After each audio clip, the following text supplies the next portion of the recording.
Taunt ਕੀਤੇ ਜਾਂਦੇ ਆ ਵੀ ਤੂੰ ਇੰਨਾ ਦਾਜ ਨਹੀਂ ਲੈ ਕੇ ਆਈ, ਤੁਹਾਡੇ ਘਰ ਤੋਂ ਇਹ ਨਹੀਂ ਆਇਆ ਜਾਂ ਉਹ ਨਹੀਂ ਆਇਆ। ਜੋ ਐਜੂਕੇਟਡ ਨੇ, ਵਧੀਆ ਪੇ ਸਕੇਲ ਅੱਛਾ ਆਉਂਦਾ, 60-70,000 ਲੈ ਰਹੀਆਂ ਨੇ ਆਰਾਮ ਨਾਲ, ਉਹ ਵੀ ਸਫਰ ਕਰ ਰਹੇ। ਲੋਕ ਕਹਿੰਦੇ ਨੇ ਵੀ ਅਸੀਂ ਬਹੁਤ ਮਾਡਰਨ ਹੋ ਗਏ, ਆਪਾਂ ਮਾਡਰਨ ਜਿਹੜੇ ਕਲਚਰ ਨੂੰ ਬਹੁਤ ਅਡੋਪਟ ਕਰ ਰਹੇ ਹਾਂ, ਉਹਨਾਂ ਵਾਂਗੂ ਤੁਸੀਂ ਪਾ ਲਿਆ, ਖਾ ਲਿਆ, ਪਹਿਨ ਲਿਆ, ਰਹਿ ਰਹੇ ਹੋ, ਬਟ ਸੋਚ ਨਹੀਂ ਹੈਗੀ। ਸੋਚ ਆਪਣੀ ਉਹੀ ਨੈਰੋ ਸੋਚ ਹੈ। ਲੜਕੀਆਂ ਚਾਹੇ ਮਤਲਬ ਘਰੇ ਬੈਠੀਆਂ ਨੇ, ਚਾਹੇ ਲੱਖਪਤੀ ਨੇ, ਚਾਹੇ ਕਰੋੜਪਤੀ ਨੇ, ਕੋਈ ਵੀ ਜੌਬ ਕਰਦੇ ਨੇ, ਉਹਨੇ ਇੱਕ ਟਰਮ ਰੱਖਤੀ ਫॉर ਲੇਡੀਜ਼, ਜਿੱਥੇ ਔਰਤ ਵਰਡ ਆ ਗਿਆ, ਉਹਨਾਂ ਨੂੰ ਫ੍ਰੀ ਮੁਫਤ ਕਾਨੂੰਨੀ ਸਹਾਇਤਾ ਮਿਲਦੀ ਹੈ। ਸਮ ਟਾਈਮ ਇਹ ਹੁੰਦਾ ਵੀ ਉਹਨੂੰ ਘਰੋਂ ਬਾਹਰ ਜਾਣ ਦੀ ਪਰਮਿਸ਼ਨ ਨਹੀਂ ਹੁੰਦੀ, ਉਹਨਾਂ ਕੋਲ ਫ਼ੋਨ ਨਹੀਂ ਹੈਗੇ, ਤਾਂ ਉਹ ਇੱਕ ਨਾ ਹੈਲਪਲਾਈਨ ਨੰਬਰ ਹੈ ਲੀਗਲ ਏਡ ਦਾ 1968। ਅਗਰ ਤੁਹਾਨੂੰ ਬਾਏ ਫੋਰਸ ਕੱਢਿਆ ਜਾਂਦਾ ਤਾਂ ਤੁਸੀਂ ਕੋਰਟ 'ਚ ਆ ਸਕਦੇ ਹੋ। ਦੋਨੋਂ ਸੇਮ ਜੌਬ 'ਚ ਸੀਗੇ, ਲੜਕੀ ਦੀ ਪ੍ਰਮੋਸ਼ਨ ਹੋ ਗਈ ਹੈ ਤਾਂ ਆਪਣੇ ਹਸਬੈਂਡ ਨੂੰ ਉਹ ਡੀਗ੍ਰੇਡ ਕਰਨ ਲੱਗ ਗਈ ਵੀ ਤੂੰ ਤਾਂ ਮੇਰੇ ਤੋਂ ਜੂਨੀਅਰ ਹੈ ਤੇ ਤੂੰ ਹੈਂਡਸਮ ਇਨਕਮ ਹੈ, ਮੇਰੀ ਵਧੀਆ ਪੇ ਸਕੇਲ ਹੈ ਲੜਕੀ ਦਾ, ਉੱਥੇ ਕਦੇ ਕੰਪਰੋਮਾਈਜ਼ ਹੁੰਦਾ ਹੀ ਨਹੀਂ, ਉੱਥੇ ਡਿਵੋਰਸ ਤੱਕ ਹੀ ਜਾਂਦੀ ਹੈ ਗੱਲ।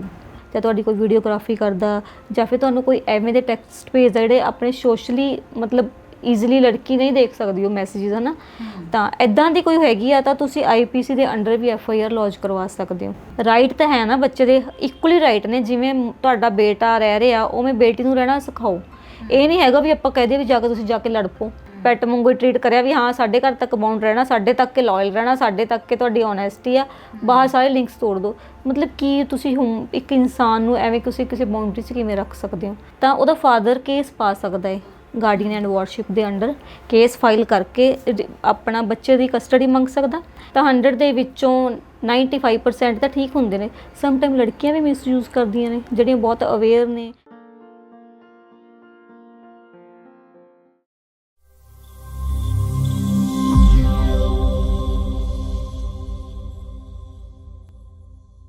ਸਤਿ ਸ਼੍ਰੀ ਅਕਾਲ। ਬੀ ਸੋਸ਼ਲ ਵੇਖ ਰਹੇ ਸਾਰੇ ਦਰਸ਼ਕਾਂ ਦਾ ਮੈਂ ਰਣਦੀਪ ਸਵਾਗਤ ਕਰਦੀ ਹਾਂ। ਵਿਆਹ ਹਰ ਇਨਸਾਨ ਦੀ ਜ਼ਿੰਦਗੀ ਦਾ ਇੱਕ ਮਹੱਤਵਪੂਰਨ ਪੜਾਅ ਹੁੰਦਾ ਹੈ। ਅਕਸਰ ਹਰ ਬੰਦਾ ਵਿਆਹ ਤੋਂ ਬਾਅਦ ਇੱਕ ਸੁਖਾਵੇਂ ਭਵਿੱਖ ਦੀ ਕਲਪਨਾ ਕਰਦਾ ਹੈ, ਪਰ ਸਾਰਿਆਂ ਲਈ ਇਹ ਕਲਪਨਾ ਇੰਨੀ ਸੁਖਾਵੀਂ ਨਹੀਂ ਹੁੰਦੀ। ਹਕੀਕਤ ਇਸ ਤੋਂ ਬਿਲਕੁਲ ਉਲਟਾ ਰੂਪ ਲੈ ਕੇ ਕਈਆਂ ਨੂੰ ਟੱਕਰਦੀ ਹੈ। ਘਰੇਲੂ ਹਿੰਸਾ ਅਜਿਹੇ ਅਣਸੁਖਾਵੇਂ ਵਿਆਹਾਂ ਦੇ ਵਿੱਚੋਂ ਨਿਕਲੀ ਹੋਈ ਸਮੱਸਿਆ ਹੀ ਹੈ। ਇਹ ਸਮੱਸਿਆ ਬਹੁਤ ਗੰਭੀਰ ਹੈ, ਜਿਹਦੀ ਗੰਭੀਰਤਾ ਦਾ ਅੰਦਾਜ਼ਾ ਸ਼ਾਇਦ ਅਸੀਂ ਨਹੀਂ ਲਗਾਉਂਦੇ, ਕਿਉਂਕਿ ਪਰੰਪਰਾਗਤ ਸਮਾਜ ਦੇ ਵਿੱਚ ਆਮ ਤੌਰ 'ਤੇ ਇਹ ਕਹਿ ਕੇ ਗੱਲ ਖਤਮ ਕਰ ਦਿੱਤੀ ਜਾਂਦੀ ਹੈ ਕਿ ਨਿੱਕੀ ਮੋਟੀ ਨੋਕ ਝੋਕ ਹਰ ਪਤੀ ਪਤਨੀ ਦੇ ਦਰਮਿਆਨ ਹੁੰਦੀ ਹੈ। ਜੇਕਰ ਅਸੀਂ ਘਰੇਲੂ ਹਿੰਸਾ ਦੇ ਮਾਮਲਿਆਂ ਦੀ ਗੱਲ ਕਰਦੇ ਹਾਂ ਤਾਂ ਇਹ ਕਿਸੇ ਖਾਸ ਦੇਸ਼, ਵਰਗ ਜਾਂ ਸਮਾਜ ਨਾਲ ਸੰਬੰਧ ਨਹੀਂ ਰੱਖਦੇ। ਅਜਿਹੀ ਮਾਨਸਿਕਤਾ ਦੇ ਲੋਕ ਤੁਹਾਨੂੰ ਹਰ ਥਾਂ 'ਤੇ ਹਰ ਤਰ੍ਹਾਂ ਦੇ ਸਮਾਜ ਦੇ ਵਿੱਚ ਮਿਲਦੇ ਨੇ। ਹੁਣੇ ਜਿਹੇ ਪੰਜਾਬਣ ਕੁੜੀ ਮਨਦੀਪ ਕੌਰ ਦਾ ਅਮਰੀਕਾ ਦੇ ਵਿੱਚ ਆਤਮਦਾਹ ਕਰਨ ਦੀ ਖਬਰ ਵੀ ਇਸੇ ਸਮੱਸਿਆ ਦੇ ਨਾਲ ਜੁੜੀ ਹੋਈ ਹੈ। ਇਸੇ ਬਾਬਤ ਅਸੀਂ ਅੱਜ ਗੱਲਬਾਤ ਕਰਨ ਲਈ ਪਹੁੰਚੇ ਹਾਂ ਜ਼ਿਲ੍ਹਾ ਅਦਾਲਤਾਂ ਪਟਿਆਲਾ ਦੇ ਵਿੱਚ। ਇਹਨਾਂ ਅਦਾਲਤਾਂ ਦੇ ਵਿੱਚ ਹੀ ਇਸ ਵੇਲੇ ਪ੍ਰੈਕਟਿਸ ਕਰ ਰਹੇ ਨੇ ਮੈਡਮ ਗੁਰਕੀਰਤ ਕੌਰ ਟਿਵਾਣਾ। ਉਹਨਾਂ ਨਾਲ ਅਸੀਂ ਇਸ ਵਿਸ਼ੇ 'ਤੇ ਅੱਜ ਗੱਲਬਾਤ ਕਰਾਂਗੇ ਕਿ ਘਰੇਲੂ ਹਿੰਸਾ ਹੈ ਕੀ ਹੈ ਅਤੇ ਕਿੰਨਾ ਗੰਭੀਰ ਮੁੱਦਾ ਹੈ ਇਹ। ਮੈਡਮ ਬਹੁਤ ਬਹੁਤ ਸਵਾਗਤ ਕਰਦੇ ਹਾਂ ਤੁਹਾਡਾ। ਸਤਿ ਸ਼੍ਰੀ ਅਕਾਲ ਜੀ। ਕਿਵੇਂ ਹੋ ਤੁਸੀਂ? ਹਾਂਜੀ ਵਧੀਆ। ਸਭ ਤੋਂ ਪਹਿਲੇ ਤਾਂ ਇਹ ਦੱਸੋ ਕਿ ਤੁਸੀਂ ਵਕੀਲ ਹੋ, ਹੈ ਨਾ ਜੀ, ਅਤੇ ਕਿਹਾ ਜਾਂਦਾ ਕੁੜੀਆਂ ਲਈ ਇਹ ਖਿੱਤਾ ਸਹੀ ਨਹੀਂ ਹੈ, ਕਿਵੇਂ ਦਾ ਅਨੁਭਵ ਰਿਹਾ? ਨਹੀਂ, ਮੈਨੂੰ ਨਹੀਂ ਲੱਗਦਾ, ਕਿਉਂਕਿ ਮੈਨੂੰ ਕਾਫੀ ਲੰਬੇ ਟਾਈਮ ਤੋਂ ਮੈਂ ਪ੍ਰੈਕਟਿਸ ਦੇ ਵਿੱਚ ਹਾਂ ਅਤੇ ਮੈਂ ਸਪੈਸੀਫਿਕਲੀ ਕੁੜੀਆਂ ਦੇ ਹੀ ਕੇਸ ਡੀਲ ਕਰਦੀ ਹਾਂ। ਅਤੇ ਐਵੇਂ ਦਾ ਕੋਈ ਇਸ਼ੂ ਨਹੀਂ ਹੈ ਕੁੜੀਆਂ ਵਾਸਤੇ, ਹੈ ਲਾਅ ਸਾਰਿਆਂ ਵਾਸਤੇ ਸੇਮ ਹੈ। ਕੁੜੀਆਂ ਈਵਨ ਮੋਰ ਦੈਨ ਮੇਲ ਐਜੂਕੇਟਡ ਜ਼ਿਆਦਾ ਨੇ, ਪਰਸੈਂਟੇਜ ਜ਼ਿਆਦਾ ਆਉਂਦੀ ਹੈ ਉਹਨਾਂ ਦੀ, ਅਤੇ ਕੁੜੀਆਂ ਬਹੁਤ ਇੰਟੈਲੀਜੈਂਟ ਨੇ, ਕਰ ਸਕਦੀਆਂ ਨੇ। ਕਿਸੇ ਵਾਸਤੇ ਕੋਈ ਟਫ ਜੋਬ ਨਹੀਂ ਹੈਗੀ ਇਹ, ਕੋਈ ਵੀ ਜੋਬ ਕਰਨੀ ਆ ਮਤਲਬ ਈਜ਼ੀਲੀ ਕਰ ਸਕਦੀਆਂ ਨੇ ਸਾਰੀਆਂ ਕੁੜੀਆਂ। ਜੀ ਮੈਮ, ਜਦੋਂ ਅਸੀਂ ਘਰੇਲੂ ਹਿੰਸਾ ਦੀ ਗੱਲ ਕਰਦੇ ਹਾਂ ਤਾਂ ਕਿਹੜੀਆਂ ਚੀਜ਼ਾਂ ਨੇ ਜਿਨ੍ਹਾਂ ਨੂੰ ਕਾਨੂੰਨ ਦੀ ਭਾਸ਼ਾ ਦੇ ਵਿੱਚ ਘਰੇਲੂ ਹਿੰਸਾ ਦੇ ਵਿੱਚ ਗਿਣਿਆ ਜਾਂਦਾ ਹੈ? ਦੇਖੋ ਜੀ, ਘਰੇਲੂ ਹਿੰਸਾ ਆਪਾਂ ਮਤਲਬ ਇੱਕ ਨੋਰਮਲ ਉਹਦੇ 'ਚ ਵਰਡ 'ਚ ਕਹਿ ਸਕਦੇ ਹਾਂ। ਆਪਾਂ ਆਮ ਦੁਨੀਆ ਨੂੰ ਜਿਵੇਂ ਕਹਿੰਦੇ ਕੁੱਟਮਾਰ ਹੁੰਦੀ ਹੈ ਤਾਂ ਘਰੇਲੂ ਹਿੰਸਾ, ਸਿਰਫ ਕੁੱਟਮਾਰ ਫਿਜ਼ੀਕਲੀ ਅਬਿਊਜ਼ ਕਰਨਾ ਹੀ ਘਰੇਲੂ ਹਿੰਸਾ ਨਹੀਂ ਹੁੰਦੀ। ਉਹਦੇ ਵਿੱਚ ਤੁਹਾਡੀ ਮੈਂਟਲੀ ਵੀ ਆਉਂਦੀ ਹੈ। ਸਮ ਟਾਈਮ ਇਹ ਹੁੰਦਾ ਵੀ ਤੁਹਾਨੂੰ ਸਿਰਫ ਕੁੱਟਿਆ ਨਹੀਂ ਜਾਂਦਾ, ਤੁਹਾਡੇ ਕਈ ਵਾਰ ਉਹਨਾਂ ਨੂੰ ਮਤਲਬ ਟੌਂਟਿੰਗ ਕੀਤਾ ਜਾਂਦਾ, ਟੌਂਟ ਕੀਤੇ ਜਾਂਦੇ ਆ ਵੀ ਤੂੰ ਇੰਨਾ ਦਾਜ ਨਹੀਂ ਲੈ ਕੇ ਆਈ, ਤੁਹਾਡੇ ਘਰ ਤੋਂ ਇਹ ਨਹੀਂ ਆਇਆ ਜਾਂ ਉਹ ਨਹੀਂ ਆਇਆ। ਸਮ ਟਾਈਮ ਇਹ ਹੁੰਦਾ ਵੀ ਅਗਰ ਤੁਸੀਂ ਆਪਣਾ ਤੁਹਾਨੂੰ ਕੁੱਟਿਆ ਨਹੀਂ ਗਿਆ, ਤੁਹਾਨੂੰ ਟੌਂਟ ਨਹੀਂ ਮਾਰੇ ਗਏ, ਤੁਹਾਨੂੰ ਇਹ ਕਿਹਾ ਜਾਂਦਾ ਵੀ ਹਾਂ ਦੱਸੋ ਵੀ ਤੁਹਾਡੇ ਕੋਲ ਇੰਨੀ ਪ੍ਰੋਪਰਟੀ ਹੈ ਉਹ ਲੈ ਕੇ ਆਓ, ਠੀਕ ਹੈ, ਤੁਹਾਡੇ ਕੋਲ ਬੈਂਕ ਅਕਾਊਂਟ ਆ। ਈਵਨ ਮੇਰੇ ਕੋਲ ਇੱਦਾਂ ਦੇ ਕੇਸ ਵੀ ਆਏ ਨੇ, ਲੜਕੀਆਂ ਵਰਕ ਕਰ ਰਹੀਆਂ ਨੇ ਕਿਸੇ ਵੀ ਤਰ੍ਹਾਂ ਦਾ, ਚਲੋ ਜੇ ਕਿਸੇ ਟੀਚਿੰਗ ਲਾਈਨ 'ਚ ਨੇ, ਕਿਸੇ ਡਾਕਟਰੀ ਲਾਈਨ ਦੇ ਵਿੱਚ ਨੇ, ਤਾਂ ਉਹਨਾਂ ਨੂੰ ਕਿਹਾ ਜਾਂਦਾ ਵੀ ਤੁਸੀਂ ਆਪਣੇ ATM ਸਾਨੂੰ ਦਿਓ, ਸਾਨੂੰ ਹੈਂਡਓਵਰ ਕਰੋ, ਅਸੀਂ ਯੂਜ਼ ਕਰਾਂਗੇ।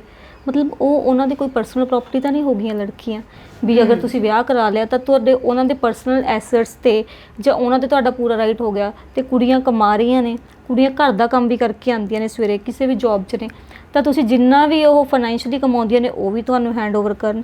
ਮਤਲਬ ਬਹੁਤ ਤਰ੍ਹਾਂ ਦੀ ਘਰੇਲੂ ਹਿੰਸਾ, ਇਹ ਵੀ ਇੱਕ ਤਰ੍ਹਾਂ ਦੀ ਘਰੇਲੂ ਹਿੰਸਾ ਹੀ ਹੈ ਜੀ। ਤੁਹਾਨੂੰ ਤਕਰੀਬਨ 15 ਵਰੇ ਹੋ ਗਏ ਨੇ। ਹਾਂਜੀ, ਤੁਸੀਂ ਹਰ ਰੋਜ਼ ਕੋਰਟ ਦੇ ਵਿੱਚ ਹੁੰਦੇ ਜੀ। ਹੋ, ਤੇ ਕਿੰਨੇ ਕੁ ਕੇਸ ਤੁਹਾਡੇ ਕੋਲ ਆਉਂਦੇ ਨੇ ਜਿਹੜੀਆਂ ਕੁੜੀਆਂ ਘਰੇਲੂ ਹਿੰਸਾ ਤੋਂ ਪੀੜਤ ਨੇ? ਬਹੁਤ, ਮਤਲਬ ਆਪਾਂ ਕਾਊਂਟ ਹੀ ਨਹੀਂ ਕਰ ਸਕਦੇ। ਅਗਰ ਮੇਰੇ ਕੋਲ ਇਸ ਟਾਈਮ 250-300 ਕੇਸ ਆ ਤਾਂ 200 ਕੇਸ ਤਾਂ ਕੁੜੀਆਂ ਦਾ ਹੀ ਹੈ ਮੇਰੇ ਕੋਲ। ਤੇ ਹਾਂ, ਬਾਕੀ ਅਦਰ ਕੇਸ ਨੇ, ਮਤਲਬ ਕ੍ਰਿਮੀਨਲ ਕੇਸ ਹੈਗੇ ਆ।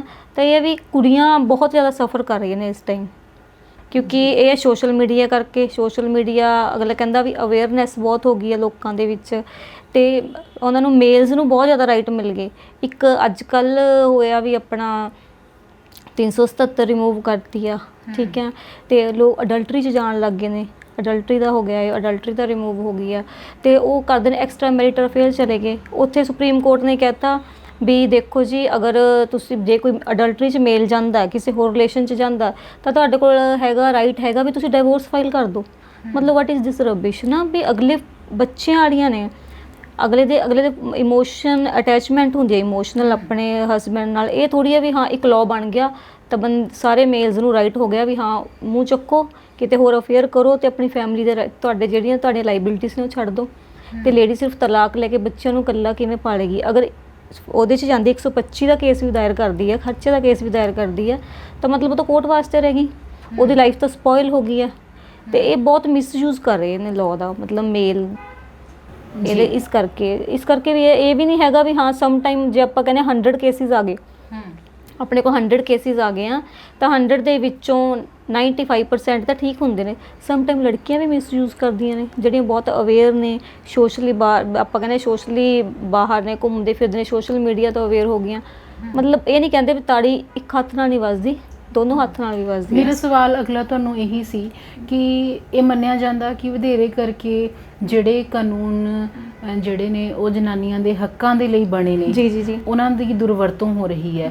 ਕਿੰਨੇ ਕੁ ਪ੍ਰਤੀਸ਼ਤ ਕੇਸ ਜਿਹੜੇ ਨੇ ਉਹ ਇਸ ਤਰ੍ਹਾਂ ਦੇ ਆਉਂਦੇ ਆ ਜਿੱਥੇ ਗਲਤ ਇਸਤੇਮਾਲ ਕੀਤਾ ਜਾਂਦਾ ਹੈ ਇਹਨਾਂ ਹੱਕਾਂ ਦਾ? ਮਤਲਬ ਜ਼ਿਆਦਾ ਨਹੀਂ, 5 ਤੋਂ 7%, ਜ਼ਿਆਦਾ ਨਹੀਂ। ਉਹ ਵੀ ਉਹ ਲੋਕ ਨੇ, ਮਤਲਬ ਇੱਦਾਂ ਦੀਆਂ ਲੇਡੀਜ਼ ਨੇ ਵੀ ਜਿਹੜੇ ਕਹਿੰਦੇ ਆਪਾਂ ਯੂਜ਼ ਟੂ ਹੋ ਗਏ ਕੋਰਟ ਆਉਣ ਦਾ।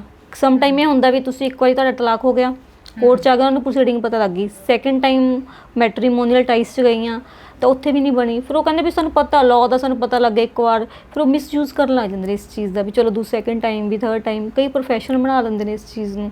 ਮਤਲਬ ਸਾਰੇ ਨਹੀਂ ਹੁੰਦੇ, ਬਹੁਤ ਰੇਅਰ ਕੇਸਿਸ ਨੇ ਜੀ। ਅਦਰਵਾਈਜ਼ ਤਾਂ ਇਫੈਕਟਡ ਹੈ, ਬਹੁਤ ਲੋਕ ਇਫੈਕਟਡ ਨੇ, ਪੜ੍ਹੇ ਲਿਖੇ ਇਫੈਕਟਡ ਬਹੁਤ ਲੋਕ ਨੇ। ਆਪਾਂ ਕਹਿ ਰਹੇ ਨਾ, ਕਈ ਹੁੰਦਾ ਵੀ ਪਿੰਡਾਂ ਦੇ ਵਿੱਚ ਬੈਠੀਆਂ ਲੜਕੀਆਂ ਜਾਂ ਪਿੰਡਾਂ ਦੇ ਵਿੱਚ ਕੰਮ ਕਰਦੇ ਨੇ, ਘਰਾਂ 'ਚ ਕੰਮ ਕਰਦੀਆਂ ਨੇ, ਉਹ ਉਹਨਾਂ ਨੂੰ ਅਵੇਅਰ ਨਹੀਂ। ਜੋ ਐਜੂਕੇਟਡ ਨੇ, ਵਧੀਆ ਪੇ ਸਕੇਲ ਅੱਛਾ ਆਉਂਦਾ, 60-70,000 ਲੈ ਰਹੀਆਂ ਨੇ ਆਰਾਮ ਨਾਲ, ਉਹ ਵੀ ਸਫਰ ਕਰ ਰਹੀਆਂ ਨੇ, ਉਹ ਵੀ ਪੀੜਤ ਨੇ। ਇਸ ਕਰਕੇ ਮਤਲਬ ਐਜੂਕੇਸ਼ਨ ਦਾ ਇਹਦੇ ਨਾਲ ਕੋਈ ਕੰਸਰਨ ਨਹੀਂ। ਮਤਲਬ ਮੈਂਟੈਲਿਟੀ ਐਵੇਂ ਦੀ ਆ, ਆਪਣੀ ਸੁਸਾਇਟੀ ਦੀ ਮੈਂਟੈਲਿਟੀ ਇੱਦਾਂ ਦੀ ਆ ਵੀ ਹਾਂ ਇੱਕ ਲੇਡੀ ਆ ਨਾ, ਤਾਂ ਉਸਨੂੰ ਤੁਸੀਂ ਜਾਨਵਰ ਵਾਂਗੂ ਹੀ ਟਰੀਟ ਕਰਨਾ। ਕੀ ਕਰ ਲੇਗੀ ਸਾਡਾ, ਕੀ ਰਾਈਟ ਕਰ ਲੇਗੀ, ਵੱਧੋ ਵੱਧ ਕੀ ਹੋਗਾ, ਤਲਾਕ ਲੈ ਲੇਗੀ, ਅਸੀਂ ਦੂਜੇ ਮੈਰਿਜ ਟਾਈਸ ਚੱਲ ਜਾਂਗੇ। ਬਟ ਇਹ ਗੱਲ ਨਹੀਂ ਹੁੰਦੀ। ਗੱਲ ਇਹ ਹੁੰਦੀ ਵੀ ਇੱਕ ਸਭ ਤੋਂ ਜ਼ਿਆਦਾ ਆਪਣੇ ਸਮਾਜ 'ਚ ਲੇਡੀ ਹੀ ਸਫਰ ਕਰਦੀ ਹੈ, ਇਮੋਸ਼ਨਲੀ ਲਾ ਲਓ, ਫਿਜ਼ੀਕਲੀ ਲਾ ਲਓ, ਚਾਹੇ ਮੈਟਰੀਮੋਨੀਅਲ ਉਹ ਤੋਂ ਲਗਾ ਲਓ, ਕਿਸੇ ਵੀ ਤਰ੍ਹਾਂ ਤੋਂ, ਤਾਂ ਲੇਡੀ ਹੀ ਸਫਰ ਕਰ ਰਹੀ ਆ।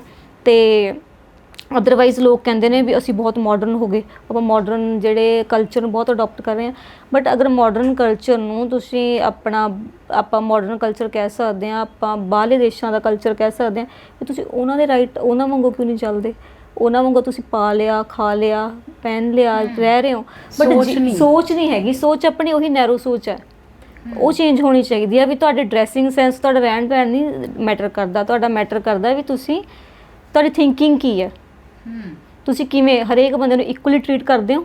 ਇਕੁਅਲ ਰਾਈਟ ਹੈਗੇ ਨੇ, ਪਰ ਇਹ ਕਹਿਣ ਵਾਸਤੇ ਨੇ, ਬਟ ਇਕੁਅਲ ਰਾਈਟ ਮੈਨੂੰ ਤਾਂ ਲੱਗਦਾ ਨਹੀਂ ਅੱਜ ਤੱਕ ਮੈਂ ਦੇਖਿਆ ਕਿਸੇ ਨੂੰ ਇਕੁਅਲੀ ਟਰੀਟ ਕੀਤਾ ਗਿਆ ਹੋਵੇ। ਅਕਸਰ ਕੁੜੀਆਂ ਨਾ ਘਰਾਂ ਦੇ ਵਿੱਚ ਇਸ ਕਰਕੇ ਘਰੇਲੂ ਹਿੰਸਾ ਬਰਦਾਸ਼ਤ ਕਰਦੀਆਂ, ਜਾਂ ਕਈ ਵਾਰ ਅਸੀਂ ਬਹੁਤ ਵੱਡੀ ਉਮਰ ਦੀਆਂ ਜਿਹੜੀਆਂ ਜਨਾਨੀਆਂ ਨੇ ਅਸੀਂ ਉਹਨਾਂ ਦੇ ਮੂੰਹੋਂ ਵੀ ਇਹ ਸੁਣਦੇ ਹਾਂ ਕਿ ਮੈਂ ਆਪਣੇ ਬੱਚਿਆਂ ਪਿੱਛੇ ਸਾਰੀ ਜ਼ਿੰਦਗੀ ਬਹੁਤ ਕੁਝ ਝੱਲਿਆ, ਹੈ ਨਾ। ਅਤੇ ਕੁੜੀਆਂ ਕਈ ਵਾਰ ਇਸ ਗੱਲੋਂ ਡਰਦੀਆਂ ਨੇ ਕਿ ਜੇ ਇਨ ਕੇਸ ਵੱਖਰੇ ਹੋਣ ਦੀ ਨੌਬਤ ਆ ਗਈ ਤਾਂ ਉਹਨਾਂ ਨੂੰ ਇਸ ਗੱਲੋਂ ਡਰਾਇਆ ਜਾਂਦਾ ਕਿ ਅਸੀਂ ਤੈਨੂੰ ਬੱਚੇ ਨਹੀਂ ਦੇਣੇ। ਤਾਂ ਕੀ ਕਾਨੂੰਨੀ ਜਿਹੜੀ ਪ੍ਰਕਿਰਿਆ ਹੈ ਜਾਂ ਕੀ ਐਵੇਂ ਦੇ ਕਿਹੜੇ ਕਾਨੂੰਨ ਬਣੇ ਹੋਏ ਨੇ ਕਿ ਬੱਚਾ, ਜਿਵੇਂ ਕਹਿੰਦੇ ਆ ਕਿ 18 ਸਾਲ ਤੋਂ ਪਹਿਲਾਂ ਮਾਂ ਤੋਂ ਬੱਚੇ ਨੂੰ ਵੱਖਰਾ ਨਹੀਂ ਕੀਤਾ ਜਾ ਸਕਦਾ, ਪਰ ਫਿਰ ਵੀ ਅਸੀਂ ਦੇਖਦੇ ਹਾਂ ਕਿ ਕਈ ਵਾਰ ਇਹ ਹੁੰਦਾ ਕਿ ਬੱਚਾ ਮਾਂ ਤੋਂ ਖੋਹ ਲਿਆ ਜਾਂਦਾ। ਇਹਦੇ ਬਾਰੇ 'ਚ ਕਾਨੂੰਨ ਕੀ ਕਹਿੰਦਾ? ਦੇਖੋ ਜੀ, ਕਾਨੂੰਨ ਇਹ ਆ ਵੀ ਇੱਕ ਤਾਂ ਹੁੰਦਾ ਬੱਚਾ ਅਗਰ ਛੋਟਾ ਹੈ 5-6 ਸਾਲ ਤੱਕ ਹੈਗਾ, ਠੀਕ ਹੈ, ਜਿੱਥੇ ਬੱਚੇ ਦੀ ਸਪੈਸ਼ਲ ਕੇਅਰ ਮਦਰ ਹੈ ਉਹ ਮਦਰ ਕਰ ਸਕਦੀ ਹੈ, ਫਾਦਰ ਨਹੀਂ ਕਰ ਸਕਦਾ। ਐਜ਼ ਪਰ ਲਾਅ ਤੁਸੀਂ ਉਹ ਮਦਰ ਕੋਲ ਹੀ ਕਸਟਡੀ ਰਹੇਗੀ ਉਸ ਬੱਚੇ ਦੀ ਜਦ ਤੱਕ ਬੱਚਾ 5-6 ਸਾਲ ਦਾ 7 ਸਾਲ ਦਾ ਨਹੀਂ ਹੁੰਦਾ। ਉਸ ਤੋਂ ਬਾਅਦ ਅਗਰ ਉਹ ਆਪਣਾ ਵੱਡਾ ਹੁੰਦਾ ਤਾਂ ਉਹ ਕਸਟਡੀ ਮਦਰ ਕੋਲ ਹੈ। ਇਨ ਕੇਸ ਤਾਂ ਉਹਦਾ ਫਾਦਰ ਕੇਸ ਪਾ ਸਕਦਾ ਹੈ, ਗਾਰਡੀਅਨ ਐਂਡ ਵਾਰਡਸ਼ਿਪ ਦੇ ਅੰਡਰ ਕੇਸ ਫਾਈਲ ਕਰਕੇ ਆਪਣਾ ਬੱਚੇ ਦੀ ਕਸਟਡੀ ਮੰਗ ਸਕਦਾ। ਨਾਲ ਹੀ ਐਪਲੀਕੇਸ਼ਨ ਇੱਕ ਲਾ ਸਕਦਾ ਵੀ ਮੈਨੂੰ ਵਿਜ਼ਿਟਿੰਗ ਰਾਈਟ ਚਾਹੀਦੇ ਨੇ। ਵਿਜ਼ਿਟਿੰਗ ਰਾਈਟ ਹੁੰਦਾ ਵੀ ਤੁਸੀਂ ਬੱਚੇ ਨੂੰ ਜਾ ਕੇ ਕਦੋਂ ਵੀ ਮਿਲ ਸਕਦੇ ਹੋ। ਉਹ ਐਪਲੀਕੇਸ਼ਨ ਲੱਗਦੀ ਹੈ, ਐਪਲੀਕੇਸ਼ਨ ਅਲਾਉ ਹੁੰਦੀ ਹੈ, ਦੂਸਰੇ ਪਾਸੋਂ ਪਾਰਟੀ ਪੇਸ਼ ਹੁੰਦੀ ਹੈ, ਲੜਕੀ ਪੇਸ਼ ਹੁੰਦੀ ਹੈ। ਫਿਰ ਐਪਲੀਕੇਸ਼ਨ ਜਦੋਂ ਅਲਾਉ ਹੁੰਦੀ ਹੈ ਫਿਰ ਉਹਨੂੰ ਟਾਈਮ ਦਿੱਤਾ ਜਾਂਦਾ, ਹਫਤੇ 'ਚ ਇੱਕ ਵਾਰੀ ਮਿਲਣਾ, ਘਰੇ ਮਿਲਣਾ, ਬਾਹਰ ਮਿਲਣਾ, ਸਕੂਲ ਮਿਲਣਾ, ਕਿਤੇ ਵੀ ਮਿਲਣਾ ਤੁਸੀਂ, ਮਤਲਬ ਕੋਰਟ ਤੋਂ with permission of the court, otherwise ਨਹੀਂ। ਸਮ ਟਾਈਮ ਇਹ ਹੁੰਦਾ ਵੀ ਮੇਰੇ ਕੋਲ ਇੱਕ ਰੀਸੈਂਟ ਕੇਸ ਆਇਆ ਸੀਗਾ ਵੀ ਅਸੀਂ ਮੀਡੀਏਸ਼ਨ ਕਰਾ ਰਹੇ ਹਾਂ, ਲੜਕਾ ਸਾਰਾ ਕੁਝ ਮੰਨ ਗਿਆ ਵੀ ਠੀਕ ਹੈ, ਐਵਰੀਥਿੰਗ ਇਜ਼ ਫਾਈਨ, ਵੀ ਮੈਂ ਦੇਣ ਨੂੰ ਤਿਆਰ ਹਾਂ ਜੋ ਮੰਗਦੀ ਹੈ। ਬਟ ਅਸੀਂ ਜਦੋਂ ਉੱਥੋਂ ਸਟੈਪ ਆਊਟ ਹੋਏ ਹਾਂ, ਨਾਲ ਦੀ ਨਾਲ ਲੜਕੇ ਨੇ ਬੱਚਾ ਸਿਰਫ 8 ਮਹੀਨੇ ਦਾ ਉਹਨੂੰ ਖੋ ਕੇ ਲੈ ਗਿਆ। ਉਸ ਲੜਕੀ ਕੋਲ ਚੱਕਿਆ ਹੋਇਆ ਸੀਗਾ ਗੋਦੀ।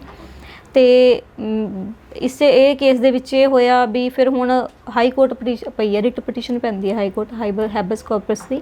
ਉਹਦੇ 'ਚ ਰਿਟ ਪਟੀਸ਼ਨ ਦੇ ਵਿੱਚ ਫਿਰ ਡਾਇਰੈਕਸ਼ਨ ਹੋਈ ਹੈ ਵੀ ਜਿੱਥੇ ਵੀ ਹੈਗਾ ਬੱਚਾ, ਅਤੇ SSP ਨੂੰ ਡਾਇਰੈਕਸ਼ਨ ਹੋਈ ਹੈ ਵੀ ਜਿੱਥੇ ਬੱਚਾ ਹੈਗਾ ਛੋਟਾ ਬਹੁਤ ਹੈ, ਜੇ ਬੱਚੇ ਨੂੰ ਫੀਡ ਦੀ ਲੋੜ ਹੈਗੀ ਹੈ, ਮਦਰ ਦੀ ਫੀਡ ਦੀ, ਅਤੇ ਉਹਨੂੰ ਰਿਕਵਰ ਕਰਾਇਆ ਜਾਵੇ। ਹੁਣ ਇੱਦਾਂ ਫਿਰ ਡਾਇਰੈਕਸ਼ਨ ਕਰਵਾਉਣੀ ਪੈਂਦੀ ਹੈ ਐਜ਼ ਪਰ ਲਾਅ, ਅਗਰ ਬਾਈ ਫੋਰਸ ਲੈ ਕੇ ਜਾਂਦੇ ਆ ਛੋਟਾ ਬੱਚਾ। ਮਤਲਬ ਇਹ ਜਿਹੜਾ ਪ੍ਰਾਵਿਧਾਨ ਹੈ ਉਹ ਹੈ ਕਿ ਤੁਹਾਡਾ ਬੱਚਾ ਤੁਹਾਡੇ ਤੋਂ ਵੱਖਰਾ ਨਹੀਂ ਕੀਤਾ ਜਾ ਸਕਦਾ ਬਾਈ ਫੋਰਸ ਜੀ। ਤੇ ਇਸੇ ਤਰ੍ਹਾਂ ਇਹਦੇ ਨਾਲ ਇੱਕ ਜੁੜਿਆ ਹੋਇਆ ਜਿਹੜਾ ਮੁੱਦਾ ਹੈ ਦਹੇਜ ਦਾ, ਜੀ ਜੀ, ਹੈ ਨਾ, ਕਿਉਂਕਿ ਬਹੁਤ ਸਾਰੇ ਕੇਸਾਂ ਦੇ ਵਿੱਚ ਘਰੇਲੂ ਹਿੰਸਾ ਜਿਹੜੀ ਹੈ ਉਹ ਘੱਟ ਦਹੇਜ ਦੇ ਨਾਲ ਜੁੜੀ ਹੋਈ ਹੁੰਦੀ ਹੈ।